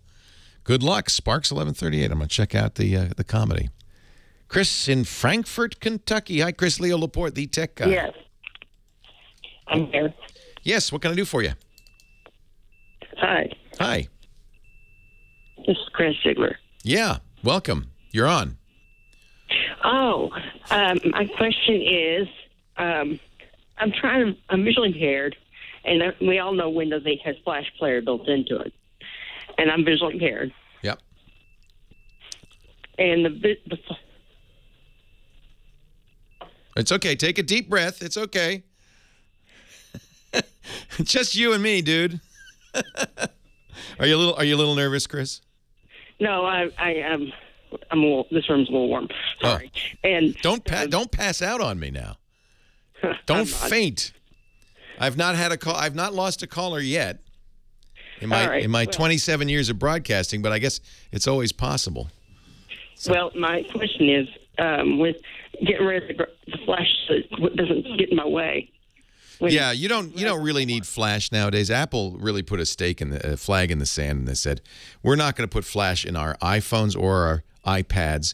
And because they are so dominant, most websites have finally said, okay, all right. For instance, YouTube, you have a choice. You can use flash, but if you go to youtube.com/HTML5, they'll say, hey, do you want to opt in for HTML5? Then you won't need flash. And you say yes, it won't use flash anymore. I wish more sites did that. Unfortunately, streaming video is the one last bastion of flash. For instance, if you want to watch our show, twit.tv, most of our providers, Justin.tv and BitGravity, are flash only. The good news is we pay for a non-flash stream, and Ustream, one of our really great streaming partners, Ustream.tv, now has a non-flash stream. So everybody's moving in that direction. So get rid of flash. Flash is a security problem, too. I mentioned this last hour that, the way nowadays people get infected is by going off onto the internet and visiting infected sites. But those sites have to take advantage of flaws in your system. Microsoft and Apple have been very good at keeping their systems patched. So the bad guys are now saying, well, what else can we use? Where else can we go? What third-party apps can we attack? because they don't get updated as much. So they go after the browsers. They go after the browser plugins, Flash, Acrobat Reader, Adobe Reader, and Java, which are all used by your browser when you get online. Those things have huge security flaws, and the bad guys are finding them, and that's why you're seeing so many updates. So if you don't need Java, if you don't need Adobe Reader, if you don't need Flash, the best thing to do is uninstall. Just get rid of it.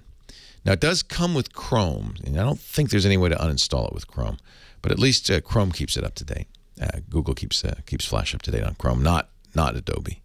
Hey, it's good to talk to you, Chris. It's great to talk to all of you. A reminder, we put our show notes up on the website for free anytime. You can search them. You can visit techguylabs.com. I put links there when we talk about websites that are useful or ideas or even, just the pros and cons. We also put audio and video up after the fact. You can get the podcast and listen to it at any time at your convenience, or just watch the video, the YouTube video right there on our website. And if you heard a question, you want to know more, you can go directly to that question, listen to it, watch it. And this is important to me, if you've got a thought or a comment or a suggestion, you couldn't get through on the line, don't worry. That's what our comments section is for. Add your comments there. You'll make the site more valuable, and I promise always free, so anybody can go back and hear what you have to say as well. That's techguylabs.com. Thanks, Nathan, our musical director. Thanks, Heather, our call screener. Great to have you. Have a great week. Tomorrow, Apple reveals all. Sorry. Thank you. Bye, Heather. It's okay. Leo Laporte, the Tech Guy. Have a great Geek Week. Well, that's it for the Tech Guy Show for today. I'm Leo Laporte. Thank you so much for joining us. Don't forget, the Tech Guy is just the tip of the iceberg. We do nearly 30 shows now on the Twit Netcast Network, and you'll find them all at twit.tv. We talk about Windows on Windows Weekly, Macintosh on MacBreak Weekly, iPad on iPad Today. You get your daily dose of tech news from Tech News Today, and our weekly roundtable show, This Week in Tech. It's all at twit.tv. And I'll be back next time with another great Tech Guy podcast. Thanks for joining me. See you next time.